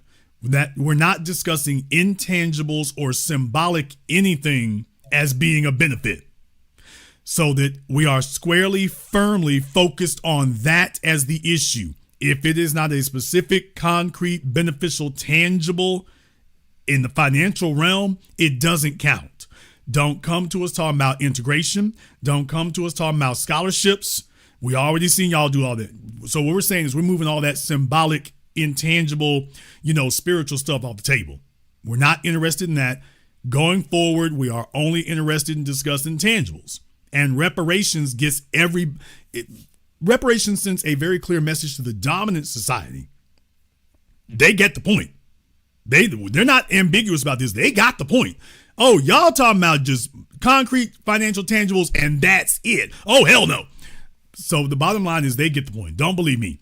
Go talk to them. They know what we're saying. And that's what the focus needs to be on. Because reparations is not just, cash payments. It's about a change in mindset of what it is we actually need. And what you said is not false. I mean, it's being dependent on the dominant society is just, another form of slavery, which is the whole point, which is why they've been breaking our feet and breaking our legs to make sure we stay dependent. Well, yeah, absolutely. So what you're saying is right. I mean, as long as you're dependent on them, you're behind the eight ball, which is why we're having these discussions, which are intended to get us out from behind the eight ball. Okay, so it seems to me that we're at an impasse. And if these people, they've shown themselves to be as wicked as they are, right? They're not going to give it up willingly. Something's going to have to happen to give us reparations. It's going to have to be something that's going to benefit them. It's not something that's going to solely benefit us because they want to keep us behind the eight ball. These are ruthless people. Well, they certainly are not interested. If they could have their preferences, no, everything would just all go to them. That was the whole point of the European project the last 500 years, which I explained, I think, on last night's program and New Year's. So that was the entire point of the project, is that all the benefits go to them and we remain this permanent underclass. That was the goal, and to just have everything freeze in place for eternity. That has been the goal. That is the goal today. So anything that threatens that, much less moves it, absolutely. No, brother, they're not going to give it up. They are not giving it up, which is why we're not begging or pleading about that in that way. The going around begging for integration and we just want to get along and we good little Americans. That was the begging. That was the begging right there. They were upset about the George Floyd uprisings because, we're not begging like that. No, we're not. So we're going to do it one way, we're going to do it another. But No, this idea of we want you to like us, that was begging. Please understand something. No, they don't want to give it to us, but we're not going to get it by demanding they like us either. There's no amount of friendliness we can give them that's going to soften them up. That's not how that works. You take a look at the LGBT movement, you take a look at the illegal aliens, they aren't even citizens. You take a look at anything else, nobody tries to get their political agendas across by being liked. Take a look at what AIPAC is doing right now in Israel. No one's using the strategy of, well, we can just give them to like us, we'll be home free. No, if we get it, we are going to have to insist on it, demand it, but being liked is not going to be the pathway to get it. One final point. You talk a lot about men being respected by other men. So, and the picture you painted tonight was how, like, the UK and America are unified, and they're going to try and do everything to solidify that unification. But when I look at the Black diaspora, Africa and Black Americans, and it seems like there's no compelling reason to bring us to a unified whole. And after what happened to us, right, I think that what happened over there in Venezuela shows that this world is ruled by force of arms. And no nation in Africa has the ability to have a nuclear weapon to protect their population. And here in America, we don't have we don't have a unifying leader. And what's worse, we don't even have an office where we could put somebody where Black Americans would respect him as their leader, because we have a lot of this HNIC going on. So we have a lot of things to do and a lot of things to correct. Like I said, being FBA, that's great. Being on code is fine, but that's just that's just the beginning point. And it's really, if we stop it, it's just a perfunctory exercise, because it's got to go beyond that. Now rest there. Okay, well, no, it's not about cheerleading on that, but the bottom line is that we are not. The first thing you have to do is get everybody on code. That's the first thing. You can't have, when I started doing this 2 decades ago, you had 40 million Black folk, but in reality, there were 40 million special interest groups. You're not going to get anything done with 40 million people with 40 million separate agendas, 40 million separate perspectives, 40 million separate priorities. That's a dead issue. That's a dead end. You're not going to move an inch when that's the condition you're in. So the last couple of decades has been about getting folks more coalesced around what the hell is the agenda. I said this 2 decades ago, going on 2 decades ago as well, when I said, when you talk to Latinos, what's the agenda? You know what that is, the border. Can you speak Spanish? Okay. You talk to Jewish people, what's the agenda? Israel. All right. You talk to LGBT, what's the agenda? Let me get in the bathroom with your daughter. So when you talk to Black folk, what's the agenda? Well, 2 decades ago, and there's spirituality, there's integration here, walking across every piece of bridge, and can I get a scholarship? And can I get some Section 8? Okay, you don't see that today. Well, today that's changed. So what I'm saying is, first and foremost, brother, the power of these other people starts with being on code. And after you're on code, then comes the economics. What we are lacking is a Black overclass, is what we're lacking. The American social order, the whole reason for systemic racism is to prevent the establishment from a Black overclass, whether you talk about the talented 10th or whatever, however you want to characterize it. Everything is galvanized around preventing that from occurring. When you have a Black overclass, they're the ones that folk look up to, not beholden to the dominant society. They're the ones that folk will be able to look up to, that folk come to for guidance, resources, connections, to gather everyone together, because those people become a rallying point. You see this in every other community, and the whole point is to prevent that from occurring. And so far, they have been very, very successful, because the folks who really come up, they either go off and do their own thing to the detriment of everybody else, or they were bought off from the beginning. So what we're missing is a Black overclass. And that's the real thing that's missing, that would not be subject to their politics or whatever, but they are not going to give us that either. Thank you very much. Give us a call tonight. Let me see if we can get Charles up here on Zoom right quick. All right, Charles, what's on your mind? Hello. Hope everyone's doing good this evening. And you know what? This taking over stuff is not new in this country. It's been, Panama and Grenada, all that type of stuff. But you have to look back further. You got to look at what Harry Kissinger did, back in the 60s, 70s, and such like that. So it's not really a surprise. Some people are surprised by this, but no, this is history coming. This is what looking back at history. This is what America does. And like you said, there's a lot of people who are welcoming this because they love that strong man. And even if it burns them, even if it comes back and they're like, oh man, why did they get fooled again? But yet they still worship that that strong man and such. So that's what it is, and what's going on right now. And I mean, look, this is a cultural yeah. norm. When you take a look at the movies or whatever, Gordon Gekko and stuff, they lionize the white ass kicker. Now if you're a black male, you're threatening. We need to lock you up. Better yet, we need to just shoot you on sight. But no, they lionize the white ass kicker, Mr. In Charge. He walks in, hey, you sit down over there and do what I tell you. They lionize that dude. That's lionized. Yeah. It is celebrated. It is pedestalized. That's what they aspire to be the guy who comes in the room and is, all right, everyone, get your ass in line. And they just start dictating and calling shots. Oh yeah, that's because I think Professor Black Truth said this, that they don't have any heroes. They had to make them up. They don't got a Malcolm X. They don't got a Dr. Claude Anderson or Dr. Welsing or any one of these heroes and such. They had to tear the black ones down like Martin Luther King, or they put these lies on them and everything else. So they had to put all these fictional heroes up there to make them feel good and make them feel like they are worth everything, but they're not.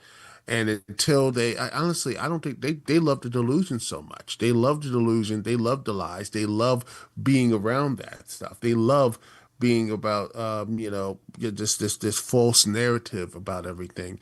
And even with, they love it. I don't know about false narrative. Certainly there have been false narratives out there, but Western imperialist gangsterism, everybody's seen that. I'm just telling, look, they know slavery as well as we do. There's no hidden secrets about slavery. They know slavery. They know about the founders, and they're cool with it. They are not ashamed of Thomas Jefferson and Sally Hemings. They're not ashamed. So there's a very direct line from Jefferson to Epstein. They romanticize it. And what I'm saying is that they're not just romanticizing Jefferson, they're romanticizing slavery because as far as they're concerned, that is Jefferson and the white people exercising power over the lowlies. That is to be celebrated and honored and congratulated. They're raping your great-great-grandmama, that's exercising power. Oh, yeah. And that's the reason why you still have that slave labor going on today with working not just for prison labor, but also all these, illegal immigrants and stuff. These illegals coming in, working all these, construction or building houses or all this type of stuff. They always find up an excuse or a reason why that's okay and everything else. So, it's just to turn the page, These things, we characterize them and we acknowledge them as heinous. And I need other folks to understand, for them, that's the get down. For them, that is the get down. I mean, that's why I have to remind people, if you don't know the last 1,000 years of Chinese history, then you don't understand what their society actually considers acceptable. If you don't know the last 1,000 years of Persian history, Saudi history, Jewish history, South American Spanish history, if you don't know the last 1,000 years of these things, you're operating under a gross misconception about what they accept and what they are willing to tolerate as normalized. If you don't know these things, so if you're looking at it through your lens here today, it's like, hey, so you're just going to dismiss where they came from and all that stuff, because that's what they live with. When they talk about going to mass, it's not the same as when you go. Even if you're black and Catholic, you are not participating in the same mass that Marco Rubio is. You're not, because you can't. There's no way you can. You and him literally don't even speak the same damn language. Literally. And that goes back to my so-called Afro-Latinos. Afro-Latinos, that's one of the silliest things in the world, because the truth of the matter is that when they go among the white Latinos, they're an outcast. They don't get to kick it with the white Latinos. You might find one little chick over there you laying up with, but you are not accepted by the group. It's not about can you lay up with the women. It's about are you accepted by the men. You have no credibility there. When they go into their bodegas, when they go into their grocery stores, you see what's up, man. You see what's up. I've seen these things firsthand. New York, Texas, Florida, California. I've seen it firsthand. You don't have any credibility among them. You're not accepted among them. Never. Hell, truth be told, and I accepted them back on the island either. That's a little lie they like to tell themselves in the Dominican Republic. They love telling themselves those lies. It's like, no, the white ones are over there and your ass over here. That's where you at. The only thing y'all do is get down sexually. That seems to be something y'all have fun doing. But the problem is, as Brother Neely Fuller said, you hopping out the bed confused. You're hopping out the bed confused. That white Latina is going to the bodega and she is not confused. Yeah. The black folk are hopping out the bed with white Spanish zaddy, and she thinks she's a white Dominican now. And it's, oh, we are Dominicans. Oh, okay. All right. They're trying to escape their way. They're trying to escape blackness, man. They want to just like to tear it off and be like white and whatever, because they think maybe they'll be accepted, but they won't be. They never will be. Yeah, they want to get made.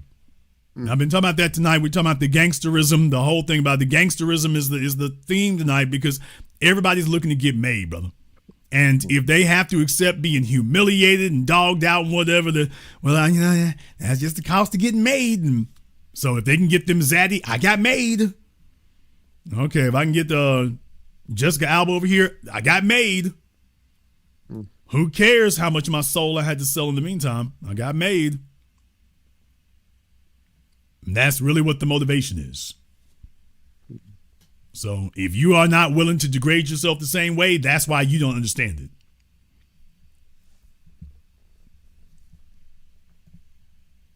Thank you very much for giving us a call. Yeah, folks, look, I mean, there's a whole bunch of folks looking to get made. There are a lot of folks out there, they've been waiting a long damn time to get made. They've been waiting for folks to go ahead and make them. Go ahead and open the books and get me in. So that's why I'm telling you, it goes across more than just nations and whatnot. So I hope what I'm saying now makes a whole lot of sense to you all. I think if you think about it for a few moments, it tracks perfectly. What makes them coon and sell out and whatnot when they are so obviously being insulted? What is it they're getting this worth at? They're looking to get made. Byron Donalds is down there in Florida right now. He's been chief coon. He's been getting mocked and laughed at and every damn thing else.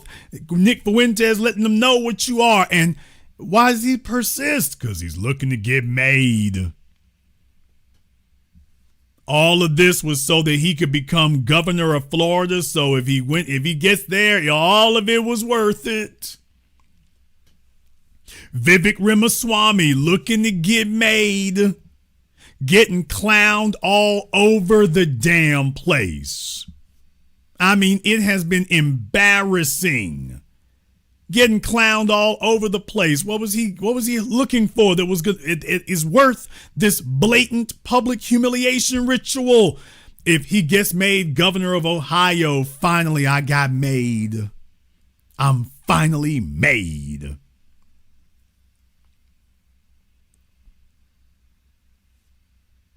Tim Scott thought he was going to make it. There's the real problem right there is you go off and sit up here and sell your soul and whatnot. And, I'm just going to embrace white supremacy. And then they don't give it to you. I'll be damned. Now you just stuck with that chick and you're stuck in the Carolinas. And I'll be damned. So, folks, when it comes up snake eyes, it comes up snake eyes bad. When it comes up snake eyes, it comes up snake eyes bad for them. But please understand, the landscape right now is overflowing with people looking to get made. They're looking for these folk to bring them in like the mafia and make them. So everybody's looking to see if they can get their payoff from it. For some of them, it's a political office. For others, it's a government contract. For others, it's getting in bed with Zaddy. Whole bunch of folks have different definitions of what it is for them to get made. So if you're not looking for that, that's why it may be difficult for you to wrap your head around, well, what the hell are they getting for us? Dude, this is everything for them. This is everything. Do y'all realize how long Vivek been kissing ass? Do you all realize how long Marco Rubio been doing that? Worst thing that happened to Marco Rubio was not becoming mayor of Miami or something like that. He got straight to the Senate. It's like, oh, dude, there's nowhere for you to go but down. If you're not going to run for governor, and they're not going to do that, and you can't make it to president, man, there's nowhere to go for you but down. Secretary of State, oh, people, you don't go from Secretary of State to president. That's not happening, y'all. Get that out of your head. Vice president to president, sure. Governor to president, senator to president, yeah. Secretary of State to president. The Secretary of State does not burnish your credentials to be president. So everybody who goes to Secretary of State, that's a consolation prize. Those were all people who lost the presidential election or didn't qualify to be vice president, people. You go take a look at the last 30 years. Everyone who was Secretary of State, those are people who either failed to be president or they didn't make the cut to be vice president. No, Hillary Clinton thought she was going to change that, and she ended up just proving me right. John Kerry, remember, senator, ran for president, didn't win. Secretary of State, I think it was. Or ambassador, one or the other. But that's what happens, dude. When you got one of those positions, Anna, no, you ain't climbing any more ladders. You're done. You're done. So just keep that in mind, people. No, Marco's not going anywhere. Marco's not going anywhere. He's trying his best to make the best of a bad situation. And like I say, so far, they've thrown him a bone.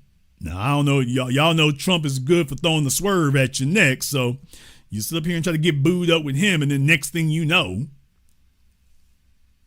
that's a wrap.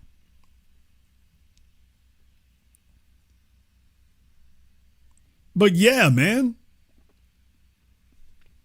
These folks are looking to get made. And that's why America's going gangster right now. Understand something, people. You can't make deals if you have nothing to offer. Do y'all realize what they're doing? Okay, you knock off Venezuela. All of a sudden, you acting like you offering people something. As Dr. Khalid Muhammad once said, you can't pickpocket me and then pay me back by offering to buy me lunch.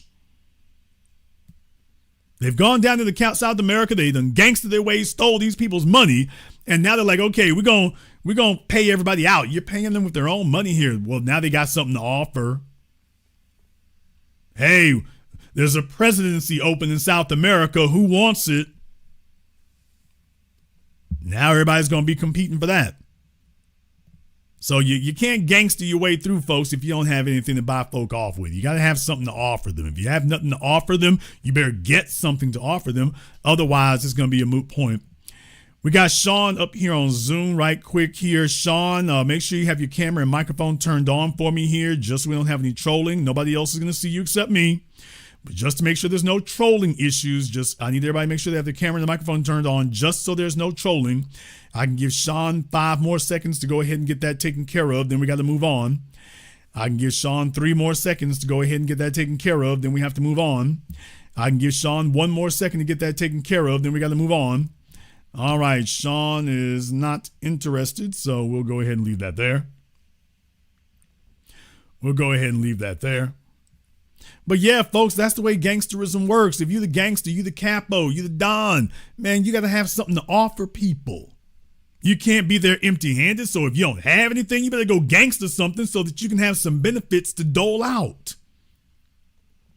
Knocking off Venezuela, do y'all realize how much that opens up? Oh, president, vice president, who is the oil minister? Oh, hit my thing wrong. What? I mean, do you realize now they got all kinds of things to offer folks and cabinet positions? I mean, this overturns the whole damn deck.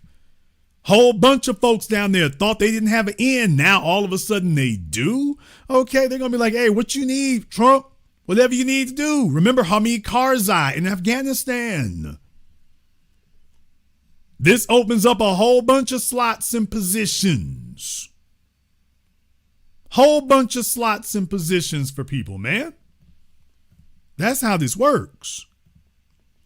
Let me go ahead and see if we can get one brother up here on Zoom for us here right quick.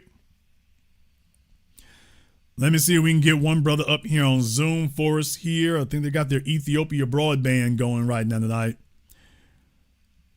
All right, there you go. All right, brother, what's on your mind? B1 and good evening to the family. Thank you for this 720 degrees of analysis, connecting points from like Venezuela to even the specific oil and subclasses of whiteness and what Marco Rubio is actually getting out of this. I was wondering, does Marco Rubio, does he get anything tangible from this besides, I guess, like a psychic benefit of having been responsible for kind of like breaking South America? I mean, that is the tangible benefit of it.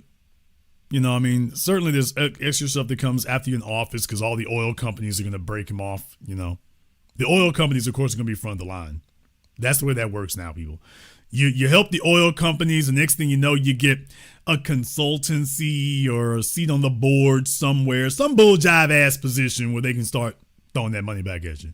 So you help the oil companies go gangster something and you end up like Dick Cheney. We got plenty of those out there. So that's the way that little grift works. But beyond that, you know, he's already gotten the tangibles he wanted. Marco Rubio wants to be important.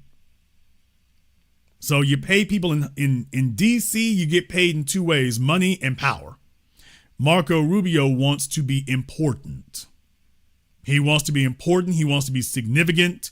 He's a relatively young man in politics. In politics, he's a young man.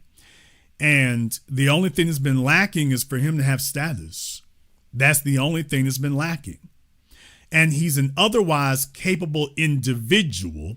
But Marco made some serious mistakes. And I talked about that before. Marco Rubio's high point was when he went on the Breakfast Club.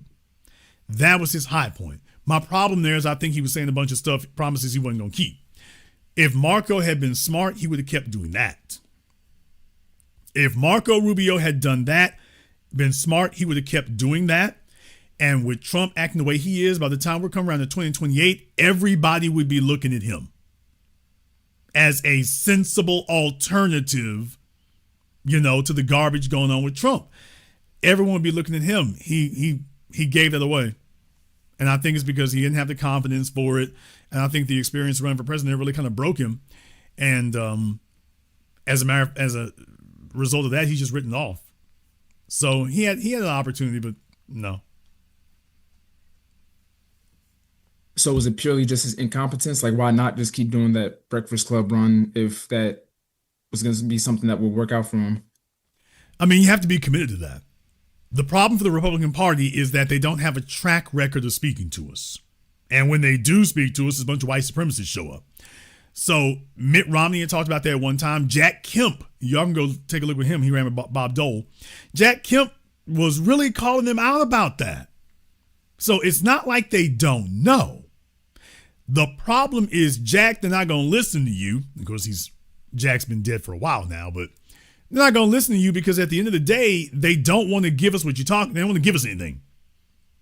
So the only reason to have a conversation with us is to discuss what are the benefits we're going to receive. But if you're already predisposed, there ain't going to be no benefits except you get the benefit of voting for me. Okay, we ain't got nothing to talk about. There's nothing for us to discuss. The Republicans are trying to figure out how to get black people to support them and give them absolutely nothing. And the Democrats are trying to figure out how to get us to support them and give us symbolic things. So it's like, hey, this is okay, yeah, we need more than that. So the Republicans already know everything I just said. What they are scared to do is they have to take on their white supremacist wing, which is really most of the party. They have to take on the Nick Fuenteses, the Tucker Carlsons. They would have to take that on. You want to know what the Republican Party really is? Go tune in to a Turning Point Convention or CPAC. That's the Republican Party. That's the grassroots right there. Take a look at what they clap for. Take a look what they respond to. Take a look what they talk about. That's the Republican Party right there. And when you got, whether it's Morgan, Ariel, or any of the rest of them, they're running around calling you nigger and everything else. Laura Loomer and the rest of them. That's the Republican Party. So you see, that's why they can't start a conversation with us about anything. Because that's their base. Right there. So they need to do the necessary footwork and groundwork for years to convince us that they are sincere. Because that's going to take years. And by that, I mean 5 or 6. It's going to take 5 or 6 years for a candidate to convince us that he's sincere. Okay, but in the meantime, you're going to have Laura Loomer and Nick Fuentes and the rest of their group sitting up there calling him out and talking about he's a rhino and this, that, and the other.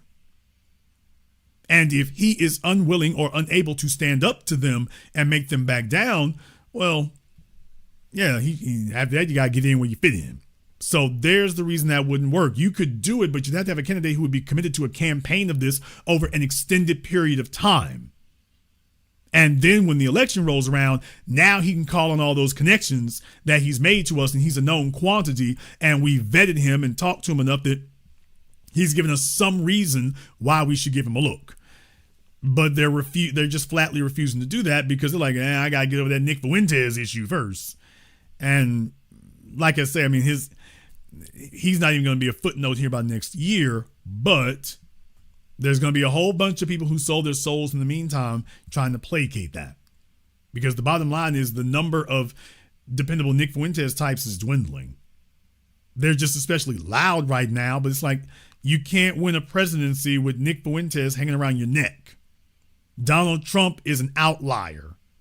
The rest of y'all are not going to be able to do that. Donald Trump has had 40 years to convince us all he's stupid nuts. Nobody thinks J.D. Vance is nuts. Nobody thinks Marco Rubio is unstable or mentally, emotionally unhinged. Nobody thinks that. That's the problem for them. Trump can hide behind that. He does all kinds of wacky things. Marco never has.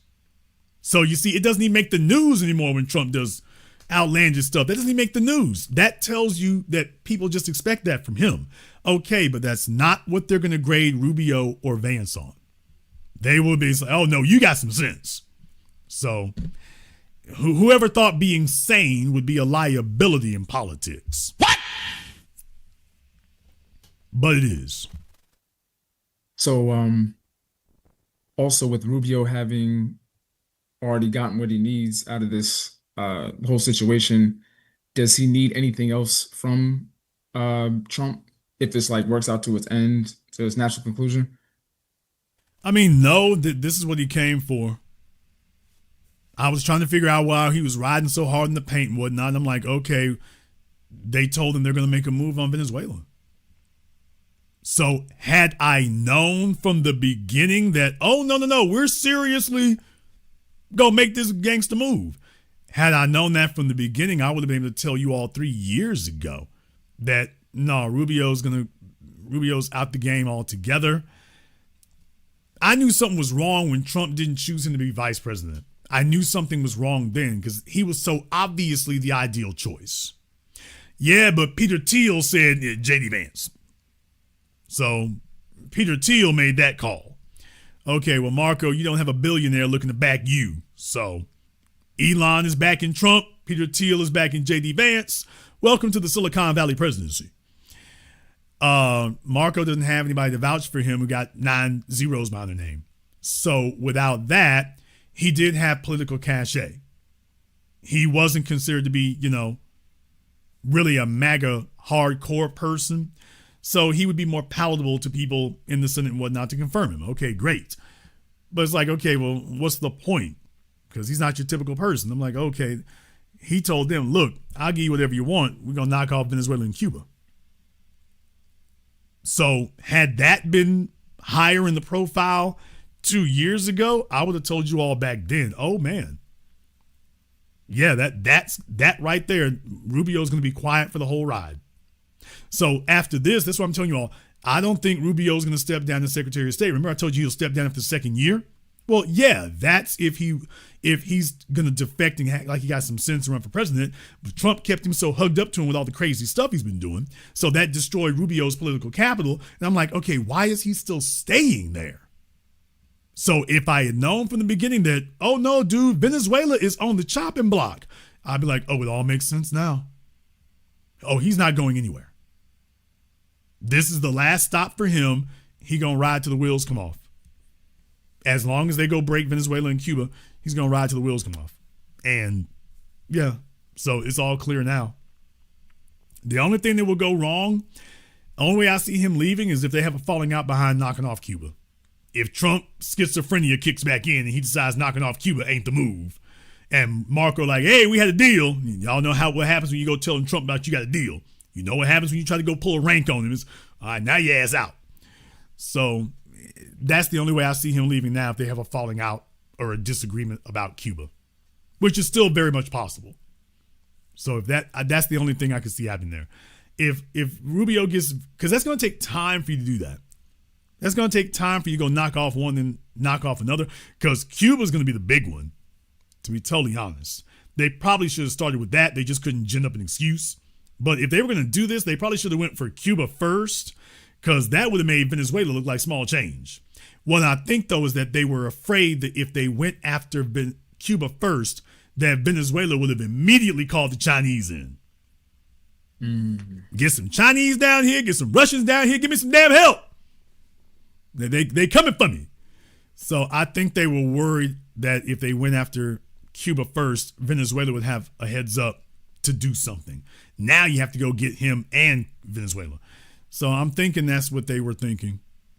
And so, okay, we'll get Venezuela. Everybody will be like, surely they wouldn't go after Cuba next. And they're like, okay, nigga, watch me. And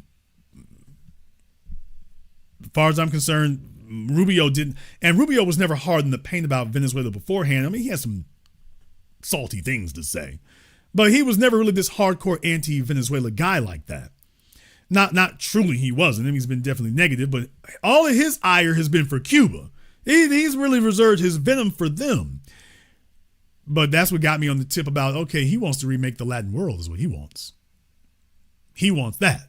So it's like, hey, Trump, whatever you do in Europe, you do that, Russia, whether China, whatever. South America, the Latin Americans got to get re-diced up. And let me explain to you how this works out for y'all. And Trump's like, okay, let's go for it. So look for that to happen, in my opinion. And my last question is, how does besides Cuba and Venezuela, how does this kind of like play out? What does the end game for this look like? Or is there one? Could it be a forever situation like the so-called Middle East is supposed to be? No.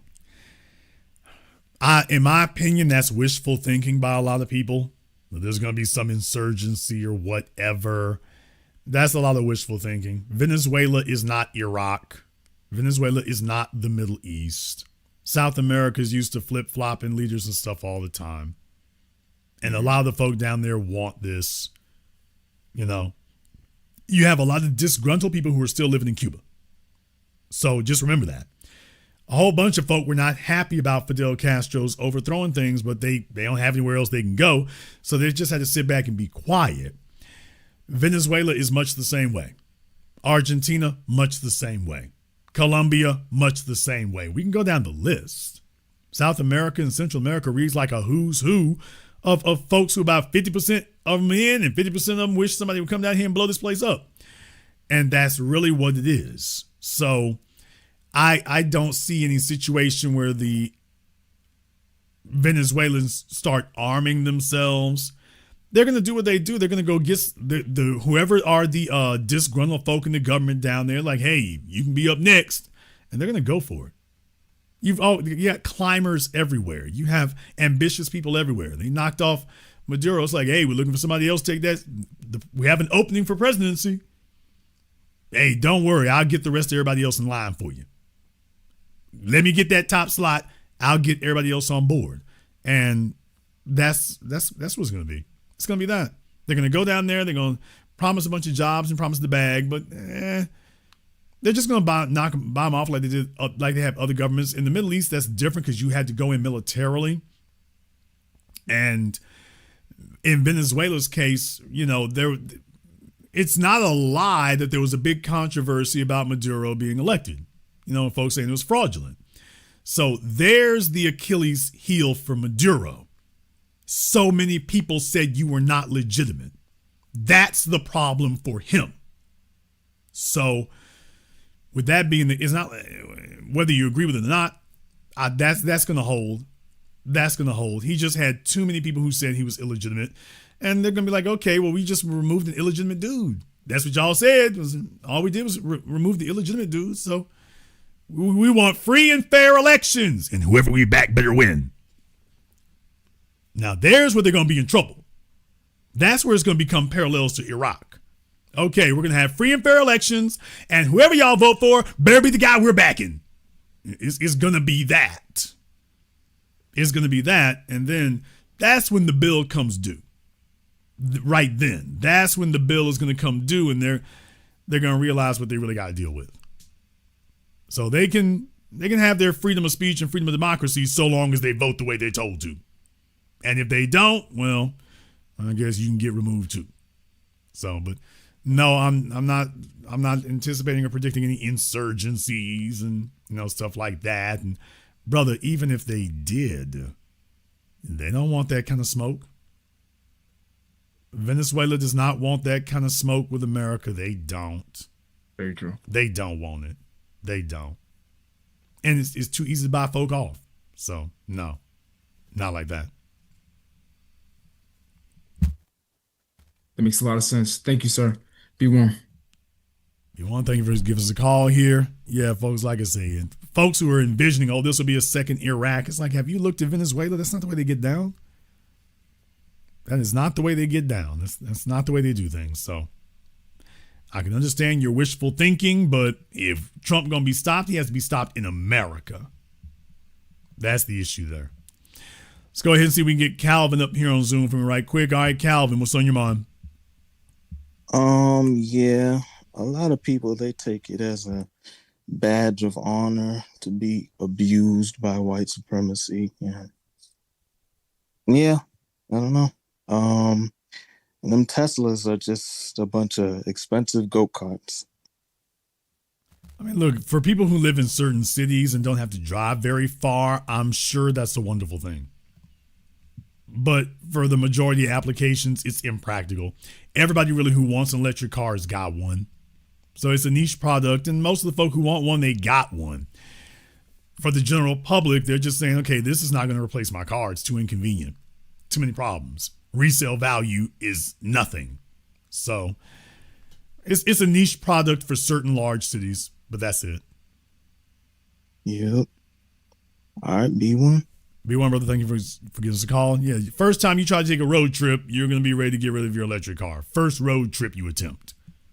First time you try to go coast to coast across the country, yeah, you're going to be ready to set that thing on fire if it doesn't burst into flames spontaneously on its own. All right, let's go ahead and get Dredd up here on Zoom. Dredd, what's on your mind? Let me pause real quick. Oh, not much. I remember a couple of years, it might have been a couple of years ago, you was doing a program about Florida in the South Americas. I can't remember the particular project. It was about the epicenter of the Americas project in Miami. Yeah.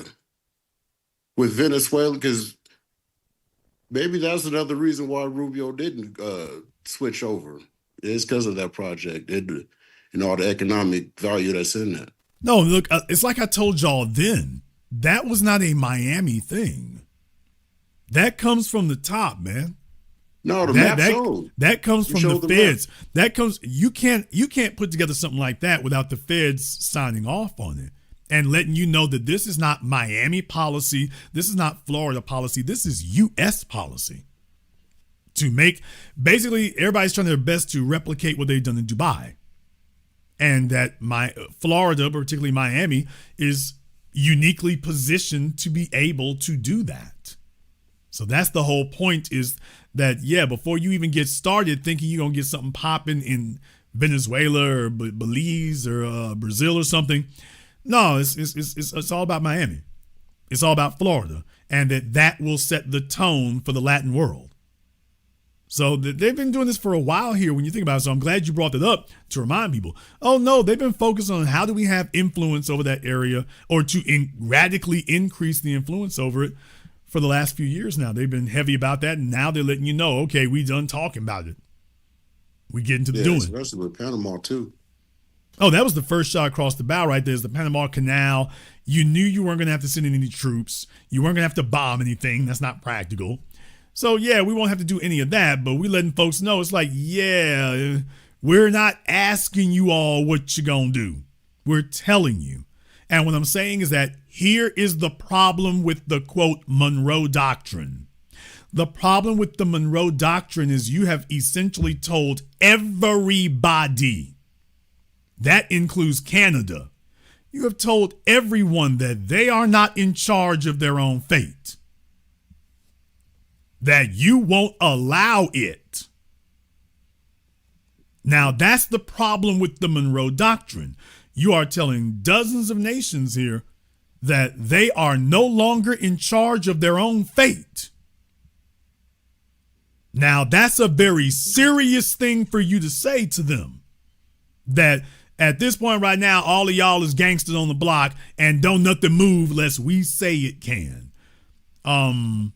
That's a very serious thing that all these people better take seriously, including Canada.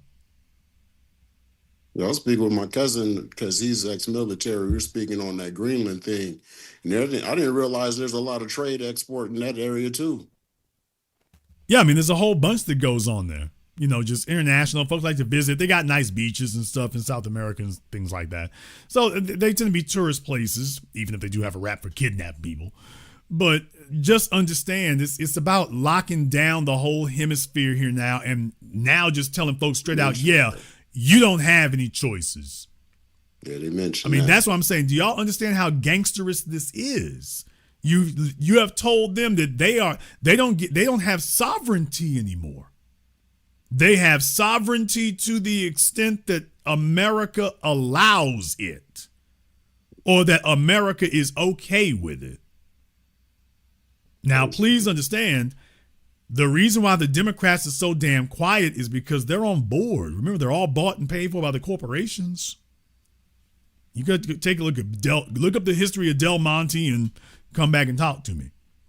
But they're on board with it, man. They're stuck. Democrat or Republican, they're all on board with it. The Democrats would have just tried to be a little bit slicker and nicer about it. But if Trump gonna go in there and go gangster it, they're like, okay, well, you know, we're so sorry Trump gangstered it, but you know, it's really gonna be safe if you stay here with us, you know. So we ain't gonna let you go there right quick. It's just let's just keep things like it is right now, okay? There's not gonna be anybody fighting to undo it. They're not gonna be fighting to undo it. So a lot of these folk are about to find out, do you realize that he just told you are not sovereign nations anymore? You're not. And unlike China is at least still, you know, shadow boxing with Taiwan. Trump is like, yeah, we done shadow boxing.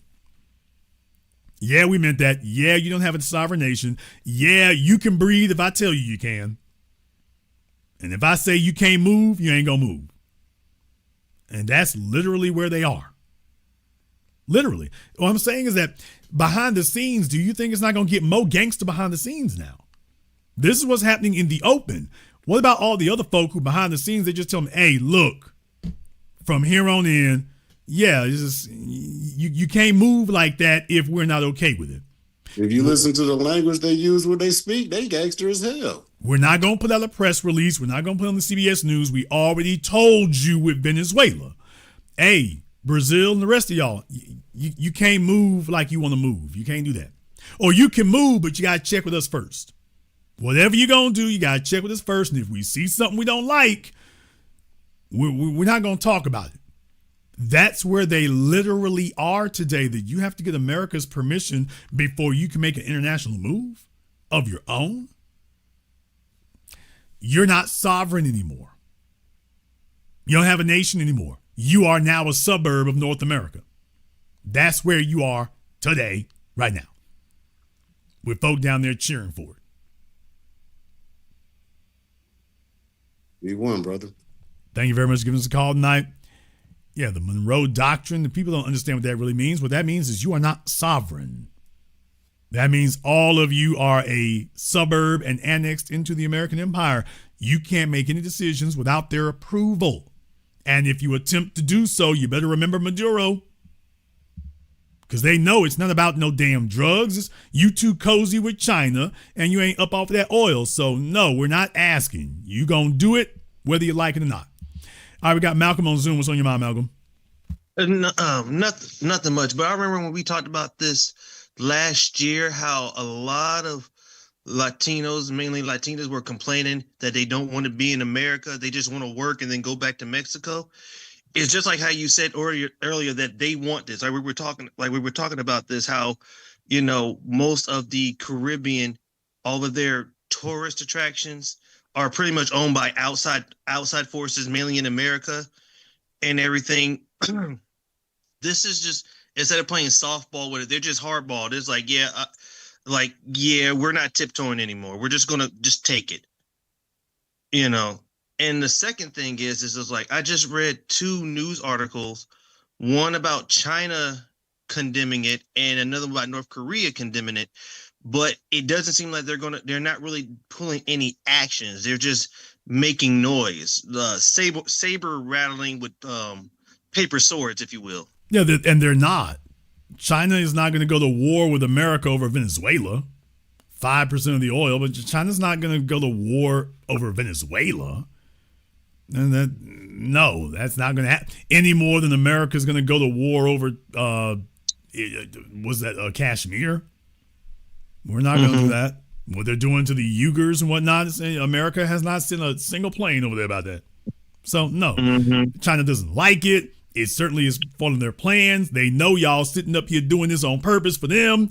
China gets it, but they're not. The real thing is, okay, what you going to do about it? This is where we're at today. Somebody had talked about this before when Putin moved into Ukraine. And then when Trump running around talking and whatnot, it's like, okay, you've entered the era of the gangster. You've entered the era of the international gangster here. And what is that gonna look like? With a bunch of folk talking about, we gonna take that. Like Diddy. Pause. But what is the world gonna look like that? So now it's all about what you gonna do. Okay, we gonna move on these folk over here. What you gonna do about it? Okay, Russia, we're moving to Ukraine. What you gonna do? China, okay, Kashmir, I got to get that. What you gonna do, India? What you gonna do, America? We taking that. Yeah. This is where we're at today. Yeah, but what's even more, not even more complaining, but more confirming is, like I said, we had that conversation a while ago. I think it was in like August or September. No, it was definitely during the summer, about how all of these Hispanics were complaining that they didn't want to work in America. They didn't want to live in America. They just want to work there and go back to Mexico.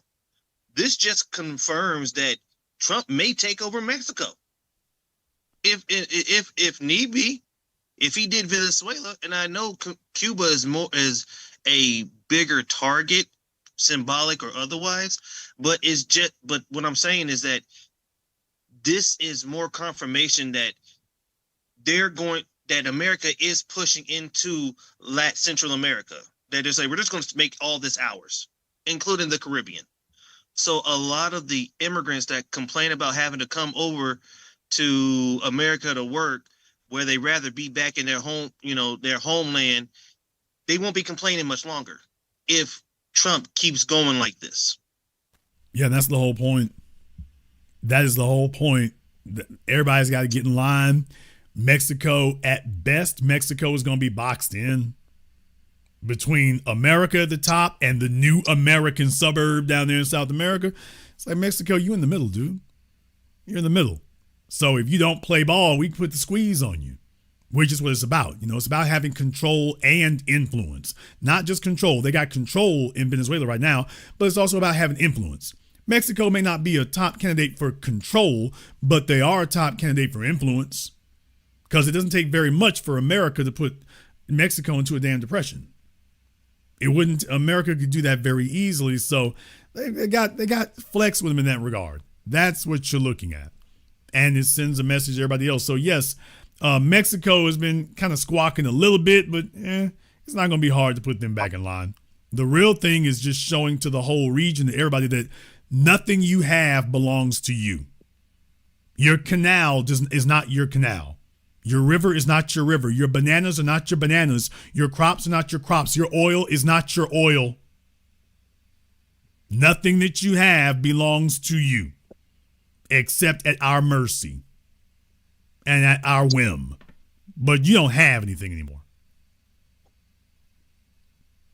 But I think the only good thing that I could say, and I'm being facetious when I say this, a lot of Caribbeans will stop complaining about not being American anymore.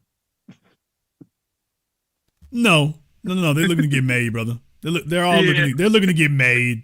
They're looking to get made. They don't give a damn how Trump do it. Because remember, for folks who are disgruntled on the outside looking in, they don't give a damn how they get made. Just because what they have to lose.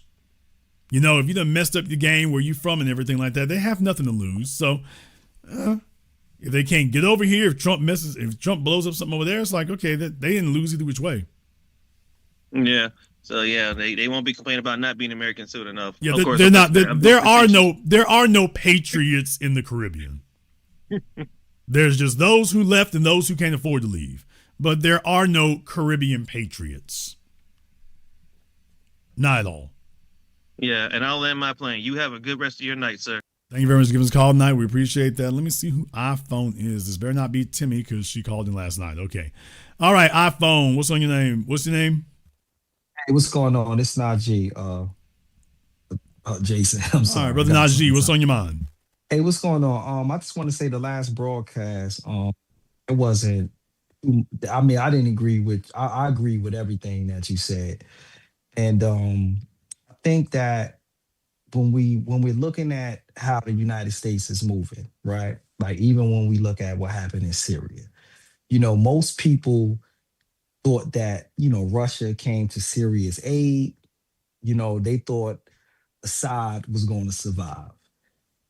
So what we're looking at is United States is playing the long game, you know, and for those who think that China and Russia is able to aid them, especially on in the Western Hemisphere, it's not going to happen.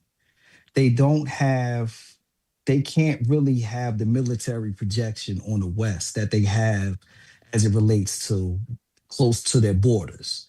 So Russia can defend itself on its border, but power projection outside of Russia into the Western Hemisphere, you're kind of like on your own. You said something. You said that you don't really think that there's going to be an insurgency. I kind of thought maybe looking at Colombia, because they had guerrilla groups, you know what I mean, that's had origins from like the 1960s, and they're still been running and relevant. So I was thinking maybe even if the United States was to put boots on the ground, I think that would create a more or less like a guerrilla kind of group. No, because South America's history is pretty clear. If they want to rise up, they will. So if you do that, you're going to have to go all in. You're going to have to. Venezuela doesn't really have a history of that to begin with. Not a solid one. It's not like, you know, some of the stuff in El Salvador and other places there. It's not really like that. But certainly, because here's the thing I take a look at. The whole thing about it is that they don't really have a culture of revolution in that manner. That's not really what they have. Everybody thinks about South America as just one big, you know, Che Guevara. And that's not really the way that is. It really isn't. So, also, by the way, the militant groups you all are talking about, those were made by America. What? Right. One more thing, the so-called militants and insurgents, America made them. Right. And I'm talking about the groups that's in Colombia and basically the United States. Yeah, thank you. I got to remind you all. By the way, where did those folks come from? Oh, yeah, the CIA. Oh, yeah, America did make. So the very gangsters you're talking about and the militants you're talking about, America's the one who made them. So America would have to give Venezuela some militants. they can Right. defend themselves with. So, like I say, no. When you take a look under the hood, and I understand why people say that, because everybody looks at the last war. That's the problem that we have as people. Everyone projects the last war, the last conflict, the last incident on what they're currently looking at, as opposed to just analyzing it objectively. And Venezuela is not Iraq. It's not Afghanistan. It's not, damn sure isn't Syria. So that's not what they are. And the thing is, they hit the right one, because how many people are willing to go to war and die for Maduro? That's what they're wagering on. If America doesn't go down there super heavy-handed, then if the beef is against Maduro and not against the Venezuelans, by their perspective, they're going to roll with it. The only way that you can see a mass uprising is if they come to the conclusion that he's going to war or doing something against them. That's all. And another thing too, Jason, and I think that United States has really changed the game, especially as it relates to Israel and Gaza. Like, let's be clear. Like, anything that was happening in Gaza was greenlit by the United States. So there was a kind of,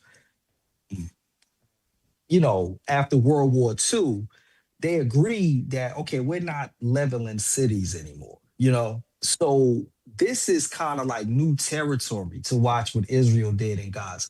This is new territory when you just had the Ukraine, in Ukraine, they just sent 90 drones to Well, Putin's I mean, I residency. would disagree that it's new territory, because the Greater Israel Project, they can call it whatever they want to. They can try to give it some biblical basis if they want to. This is just good old fashioned nation stealing. What did Adolf Hitler do? Let me go into Poland. Let me go into France. This is not new.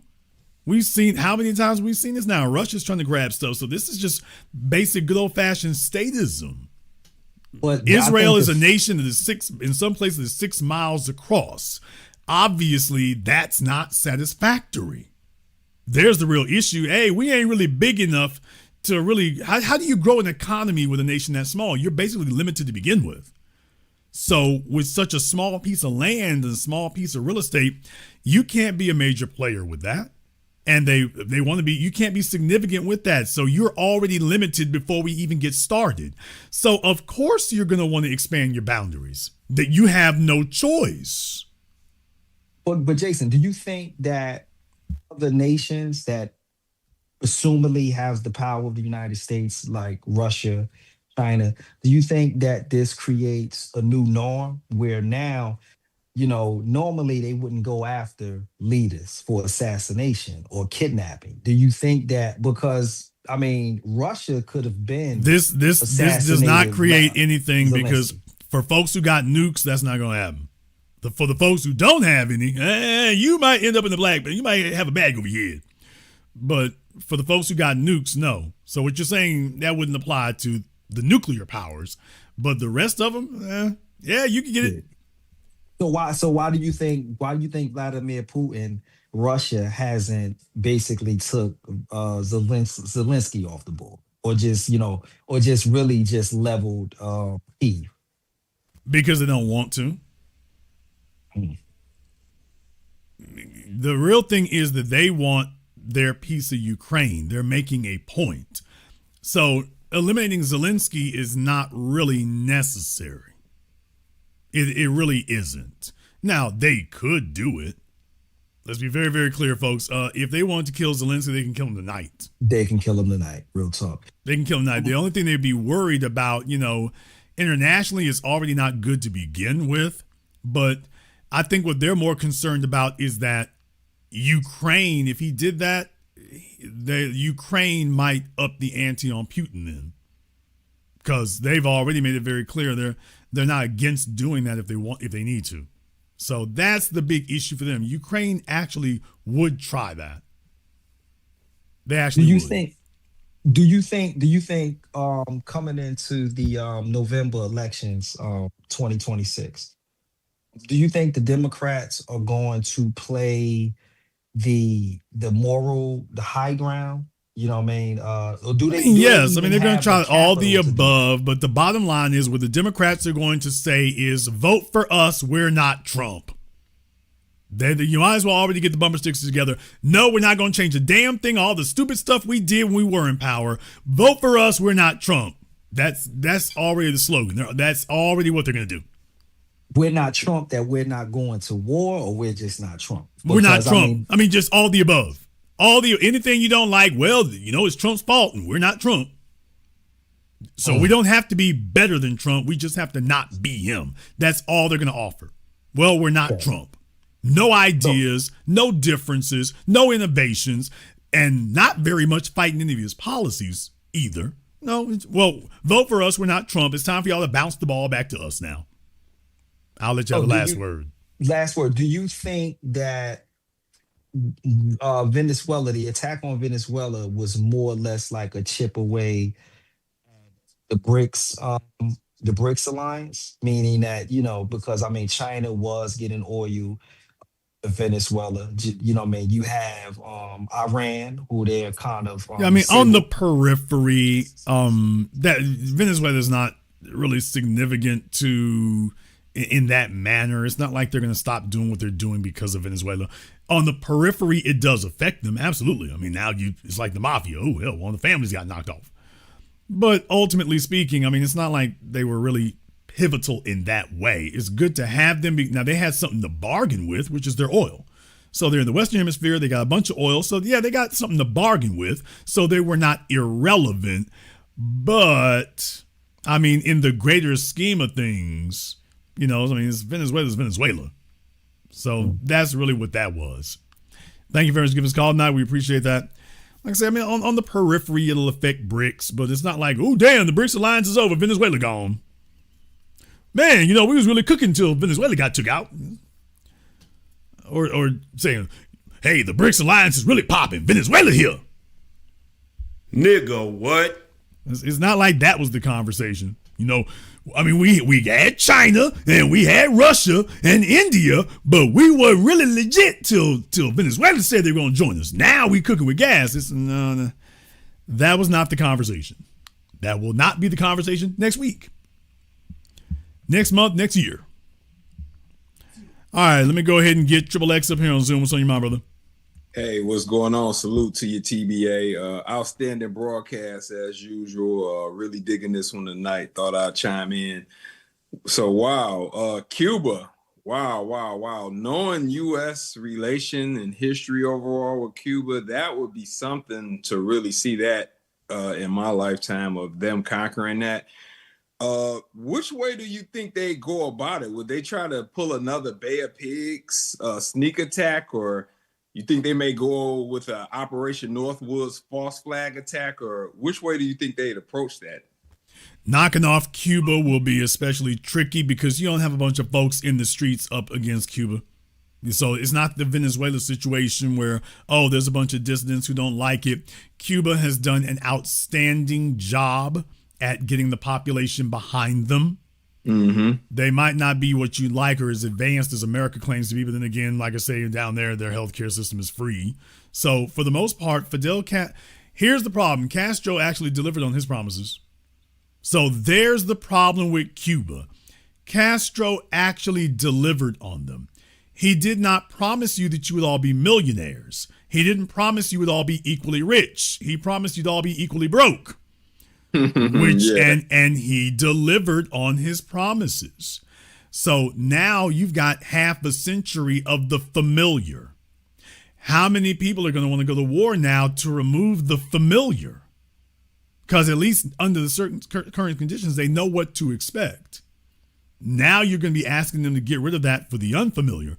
So Cuba is a different situation. It's the rank and file people that you would have to be able to get in line first. Now, all that having been said, there's still a good number of folks up there who would really love to have the government get toppled. Absolutely. What I think would happen, it's a job for the CIA. This would be a job for the CIA. This is not a job for the 131st Airborne Command. This is a job for the CIA. And they're going to do what they do. First, identify who is the most popular person who would be willing to be able to take over in the absence of it. And it's like, okay, We're going to do that. We're going to do that. So I think in Cuba's case, you can't claim drugs or any of the nonsense you did in Venezuela. Right. So they're just going to have to say, we're liberating the Cubans. And I can see Marco Rubio being the face of that. I think Marco Rubio would be the face of it, and Trump would be like, hey, Rubio told me to do it. So I see Marco Rubio being the face and saying it's past time to liberate the Cubans, and he would be the big voice giving the speeches and stuff like that about why that's necessary and so on and so forth. And so if it goes down like that, cue the CIA and Rubio. I got you. What percentage of chance do you see Trump making that move? Do you see it like 50-50, or think he's for sure going to do it? Or well, before this weekend, I would have told you the chances were about 5%. After this weekend, I can no longer tell you with a straight face that if I'm in Cuba right now, I got my passport. If I'm in Cuba, I got my passport, and I'm making sure the engine on my motorboat is good because, I cannot promise you that they are going to leave you in domestic tranquility. So before this weekend, I would have told you 5%. After this weekend, it's 50-50. 50-50, okay. It's literally 50-50 right now. Well, Jason, what's the 50-50 if they think they can pull it off? That's literally what it is. If they think they can pull it off and the population's not going to go into open rebellion, if they think they can pull it off, your chances are 50-50. And if they decide to themselves, either we can pull it off or we will never have another better chance again. Yeah. If there's any chance to do it, this will be the administration in the time to do it. Because that's why they went after Libya, why they went after Egypt and knocked off Mubarak, why they went after Syria. It wasn't so much because they wanted to or they didn't want to. They moved on it then because they're like, we're never going to have another better chance. This is going to be our best chance for the foreseeable future. Or at least it's not going to get easier.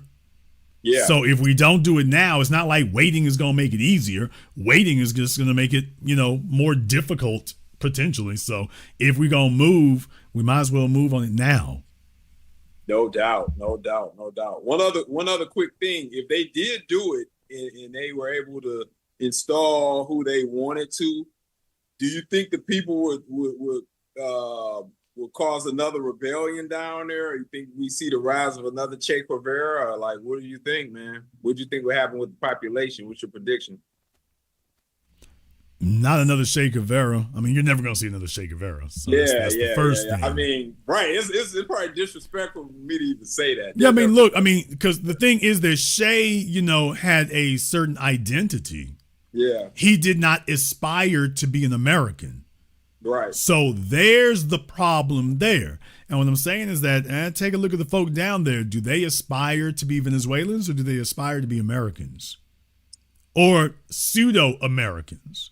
And that's the really insidious part. Look it up. That's the really seductive part of capitalism. Once they start opening up Gucci stores and McDonald's, remember, our biggest export is our culture. So once they have an opportunity to experience, quote, life as an American, it sucks a lot of people in. Once they get used to the shopping malls, the cars, the Gucci bags, the glamorous appeal. Dude, Instagram is a mother. Do you understand that? Instagram is a son of a gun, dude. Instagram is digital brainwashing. Brain rot, back. And it's all over the place. So once they have a chance, somebody in the chat room said Jordan's to Starbucks.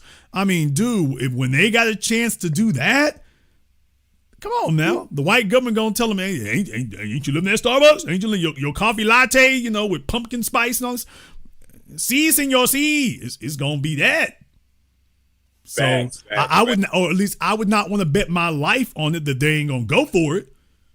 Based on what I've seen everywhere else, I will bet you no money that that's not gonna fly. Period. They're gonna find 3 Venezuelan chicks and put them on American Idol, and that's a wrap. Yeah, that's a wrap. They're gonna get 3 Venezuelan chicks and put them in the Spanx with Fashion Nova, and it's done. That every chick in the nation is gonna want to be there. Everybody else gonna be wanting to follow them 3.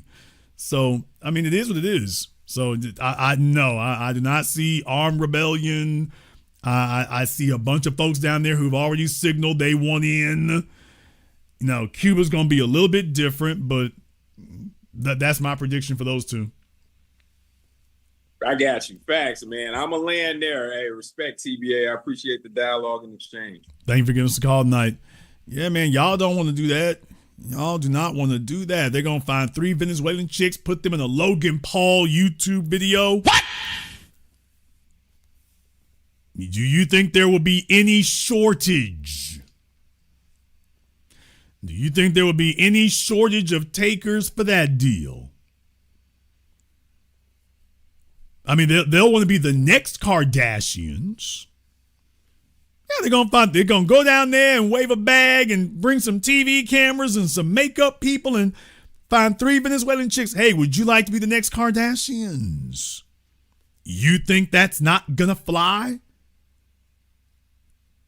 Some of y'all need to go look up those South American female fitness people and female bodybuilders. Some of y'all need to go take a look at that. Some of you need to go to Miami. If you don't think that they come preloaded, ready for this, you better go take a trip to Miami, Brickell, Biscayne Bay, Friday and Saturday night, and go see what's really going on the bay, what's really going on the boats, man. If you doubt it, go to that oyster restaurant with the nasty seafood. Damn! You go there for a minute, dude. No, they ready to get the call. Anybody who lives in Southern Florida will bear me witness of that. They are not in Florida talking about Viva la Venezuela. That is not what's going on. So just understand, man, when they offer them a deal, a TV contract, Instagram, man, come on. Open up a flagship iPhone store. They're not going to have to conquer anybody. They're going to line up with their applications. Their ship has finally come in. And they'll send a bunch of Spanish-speaking chicks down there to go rope them in. That's not going to be hard. You got that all over Miami and Texas. That's not going to be difficult at all to get. That's not going to take any work to get that. So I advise anybody, I admonish you, before you sit up and say what they won't do. You talking about what they won't do? Okay, you are not paying attention to the Venezuelan chicks in porn. Damn! What? No, I strongly warn you not to risk your life on that. Talking about what they won't do. All right. Talking about some Che Guevara. Oh, boy. So, folks, you have entered the gangsterism era. You have entered the gangsterism era. The U.S. is just like, look, we're going to take it from here on in. And do not expect the Democrats to roll any of this backwards. Let's go ahead and take one more call here on Zoom right quick. Let's get Rock here on Zoom. All right, Rock, where you at? There you are. All right, Rock, what's on your mind? What's up, Jason? You know, it's me with the camera that won't flip around. Okay, brother, what's on your mind? Yeah, Jason, can I flip the camera around? Yeah, brother. Come on, are you slowing down the program? What you need? Okay, well, I just wanted to ask you something that, basically about what you said on this program and yesterday's program. For the first time, I sort of disagree with you, brother, because I want to know, there was a brother that posed the question where he said, if somebody got in and did something similar to what Trump has done, would you support that if reparations were given to Foundation of Black Americans? I didn't like how he posed the question. However, my thing is this, Jason. Let me ask you this. If somebody, it reminds me of Dame Dash Lee Daniels. He fronted him $2 million. Okay, he impressed him. He ain't have it, but then he started winning all type of accolades and got money, and then he pressed him like, "Where's my bread?" So I don't care where the money's coming from. With all this that's going on, we didn't co-sign this as foundational Black Americans. This was done on a sneak. But what it does show me is there's a bag now, and run our paper. Can you just respond to that? Okay, brother. Well, let's go ahead and talk about the Dame Dash situation. Dame Dash did not go out into the audience and grab a random little old lady or grab, Lee Daniels' mama. He grabbed Lee Daniels. So Lee Daniels is the one who owed him. He went to the person who owed him. He didn't go to some unaffiliated, unassociated third party. He didn't tell Lee Daniels, I don't give a damn, go knock off a bank, go rob a nunnery. But he didn't just give him my money. He didn't do that. So right, I understand. It's not the same thing. Okay, I understand that, Jason. What I'm saying though is, when somebody patronizes your business or somebody's owes you bread, when they come and find, if they owe you bread for 5, 10, 20, 100 years, and they finally come back and say, oh, I'm gonna break you off your bread, are we gonna ask them where they got it from, who they got it from? To me, that's no concern of mine. Run my paper. Okay, brother. Well, here's my thing right here. Let's try this a different way here. If somebody in your city owed somebody money and they came and robbed your house for it, would that still be okay? I'm sorry, say it again. If somebody in your city owed somebody else money and then they came and robbed your house to go pay these other folk back, would that still be okay? Well, I'm gonna go after who robbed me.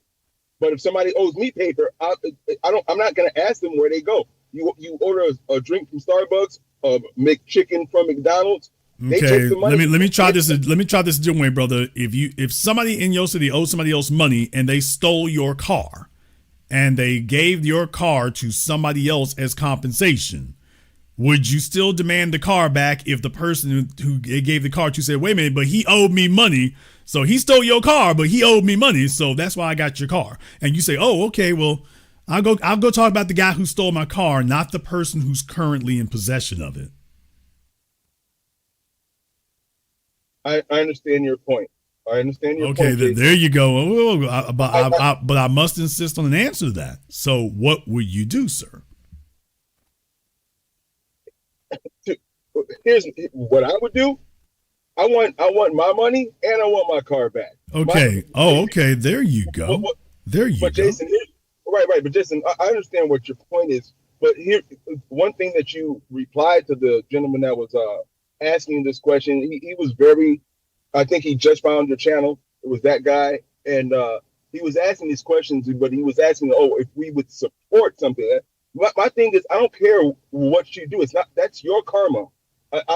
How you get my money, how you do it. If I didn't co-sign it, that you got to deal with that on your own. Okay, brother, but I just put the scenario to you, and you already said you don't like that and you wouldn't want that.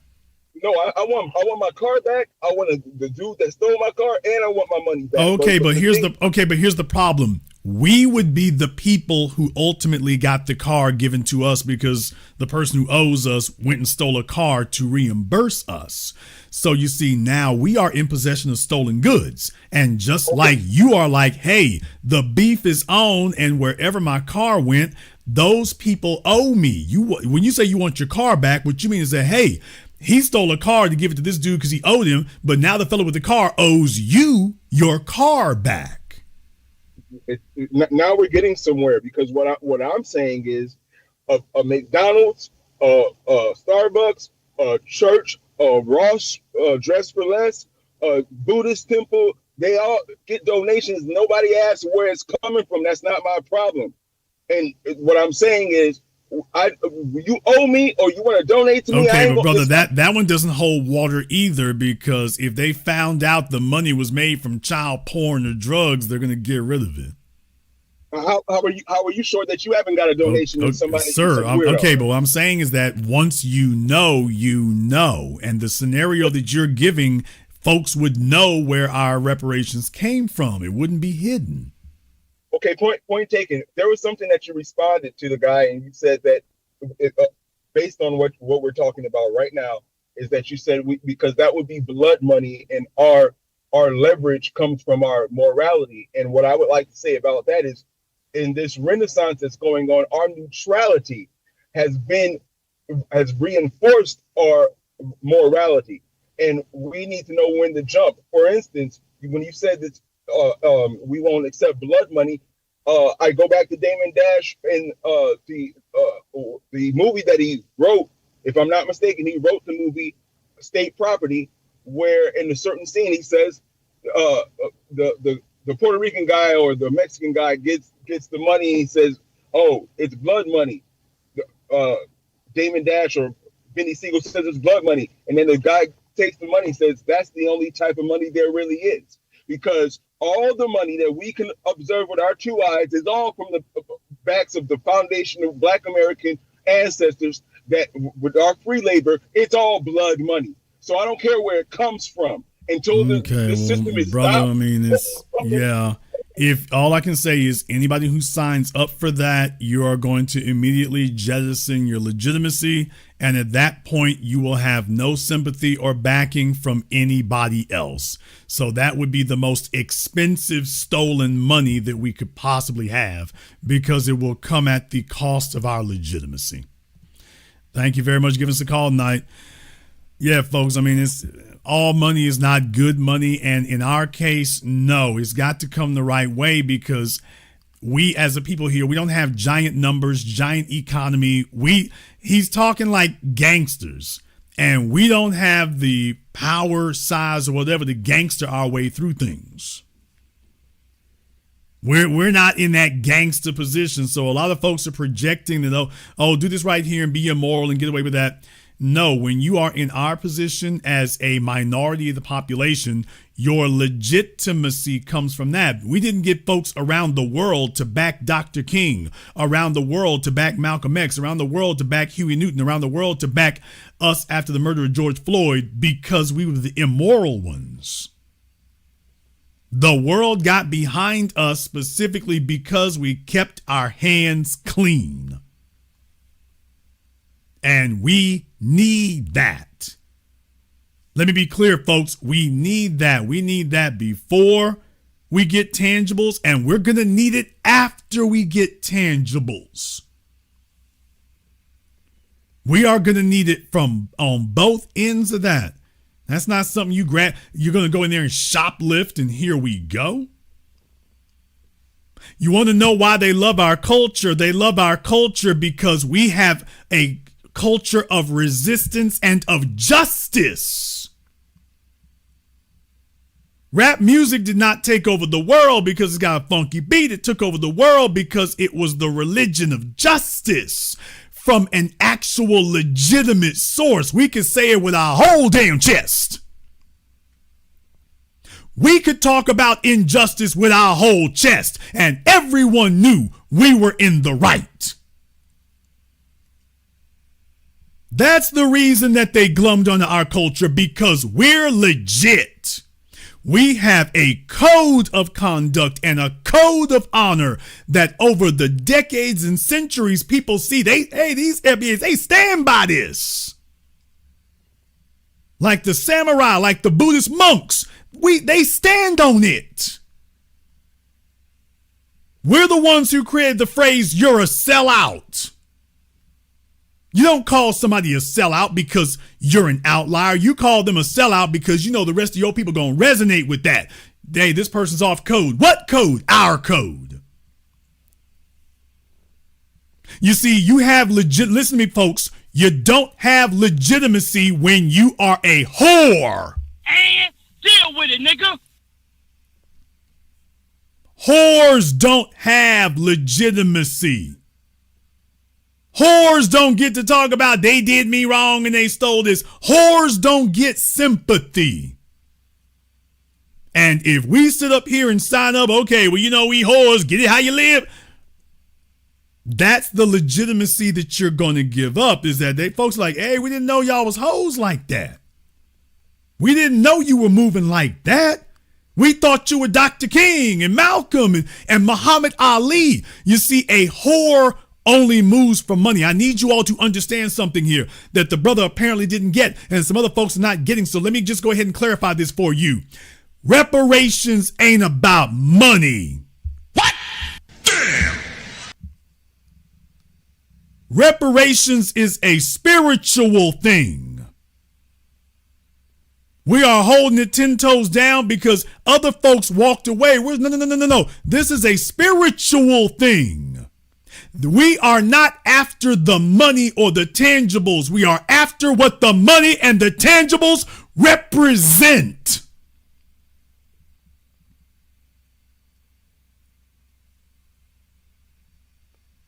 That's why they don't want to give it to us, because the money and the tangibles represent white supremacy conceding defeat. That's the reason they're not giving it, not because they don't have it. They're not they spent all of our damn reparations money on COVID, the wars in the Gulf. That was trillions of dollars, tens of trillions. Why are they denying it to us if they got the trillions of dollars? Because of what it would represent. It would represent that we have surrendered to you. It would represent that we admitted we were wrong. It would be representing that white supremacy has failed. Therefore, we can never give that to you.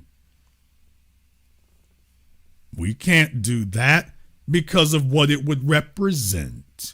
It would represent that you defeated us. But you're still going to have your government and your assets and all that. Yeah, but this is a spiritual thing. How do we tell our children when we have submitted to you? For us to concede defeat, that would be submitting to you. And we didn't steal and gangster all this and slaughter people. We didn't do that to submit to you. So no, we got the money to pay you, but yeah, we have a code over here that says we don't do that. Oh, so it's for them, it's not about the money, it's about what the money represents.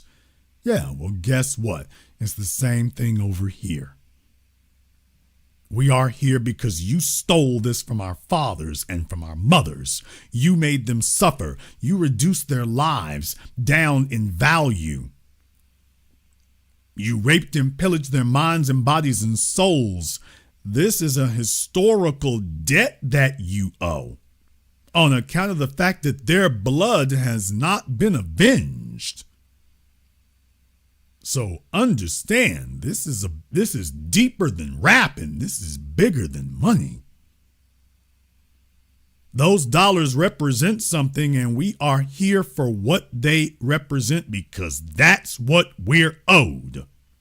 You can fake an apology. Jason, why does it gotta be money? Because he can fake an apology. I don't know if his apology is sincere. I don't know if their good words are sincere. I don't know if their polite words are sincere. I know the money is legit. Now I know that. I know the money will work. I know that.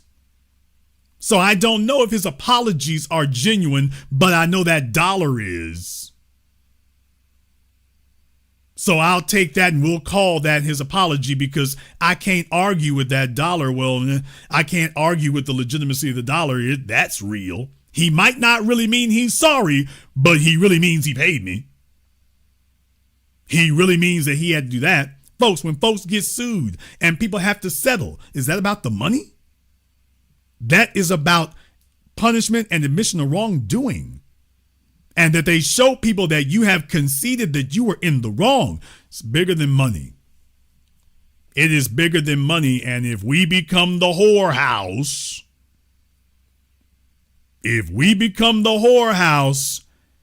there goes our legitimacy right there.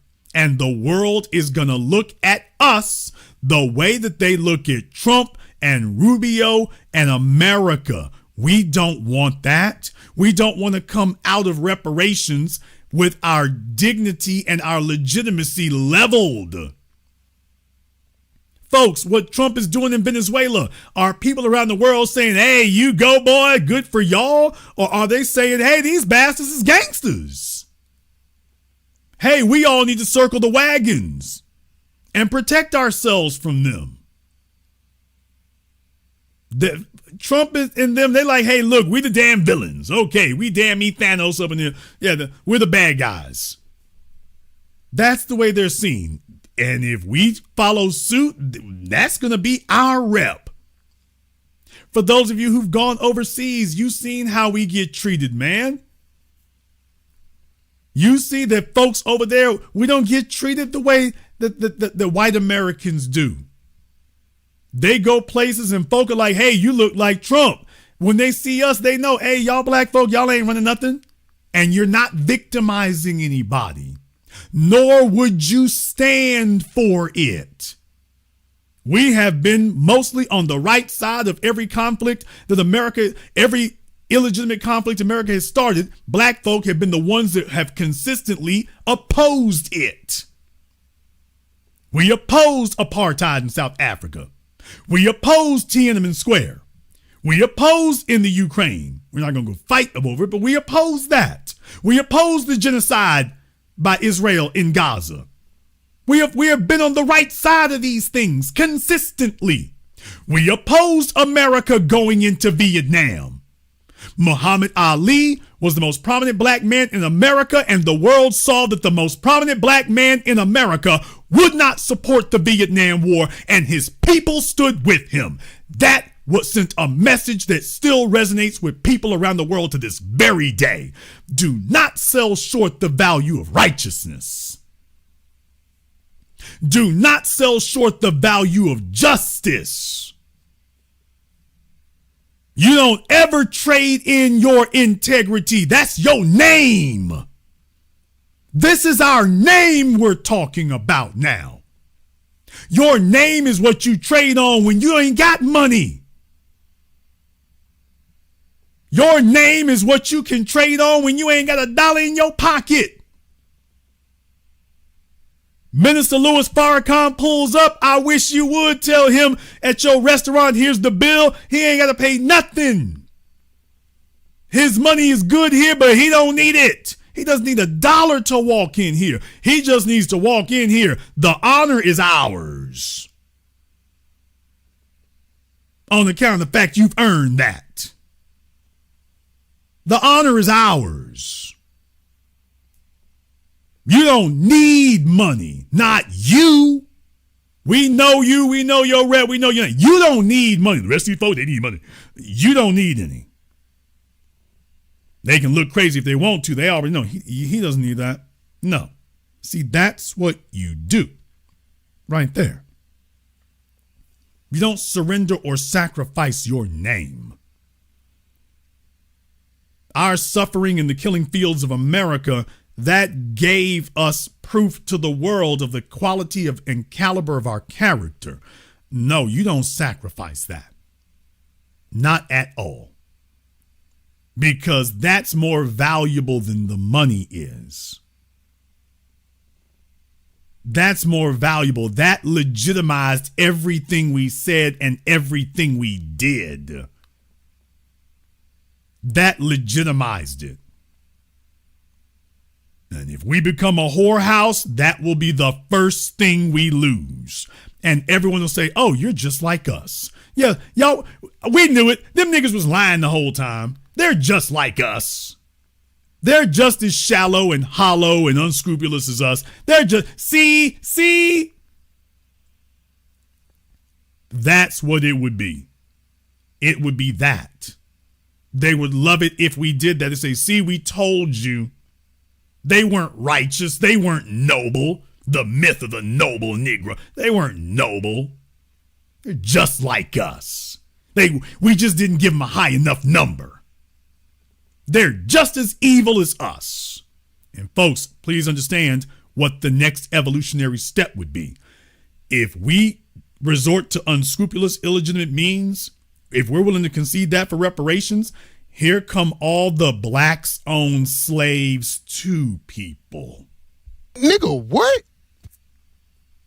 By the way, once you give up that ground, here come all of the, well, you know, you people own slaves too. And we know you would do it because look what you did for this. So you're no better than the rest of us. You would do it too. How are you going to condemn us for slavery? You would do it too.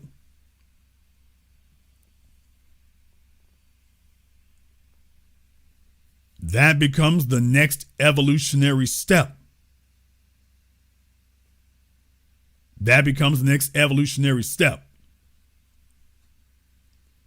In the chat room, if I ever find a civil rights lawyer that I could rely on for you, I will let you know. You're not going to get me sitting up here telling you about the legal class. If I can identify one that is not going to be an embarrassment or a problem, I will let you know. So I'm not having tremendous luck on that. But I'll let you know.